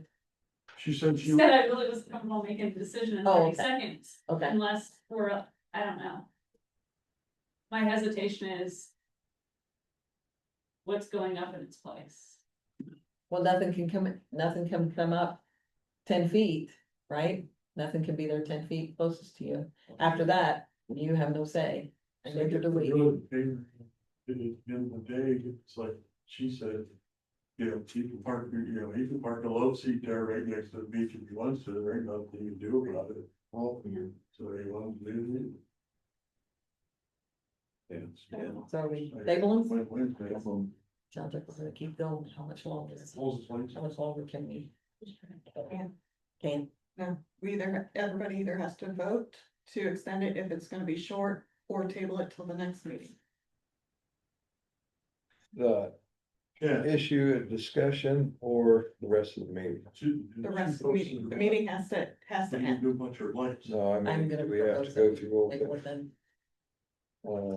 The rest of the agenda, it'll have to be tabled. I'll make a motion table. I'll second We've that. got a motion, a second. Hold on, we have a motion on the floor. Motion from Patty to Table. table, Joe second. Dan Dale, Approved. Patty Lingle, Approve. Amanda Lyons, Approve. Mark Mylum, Okay, Joe Vogel. Approved.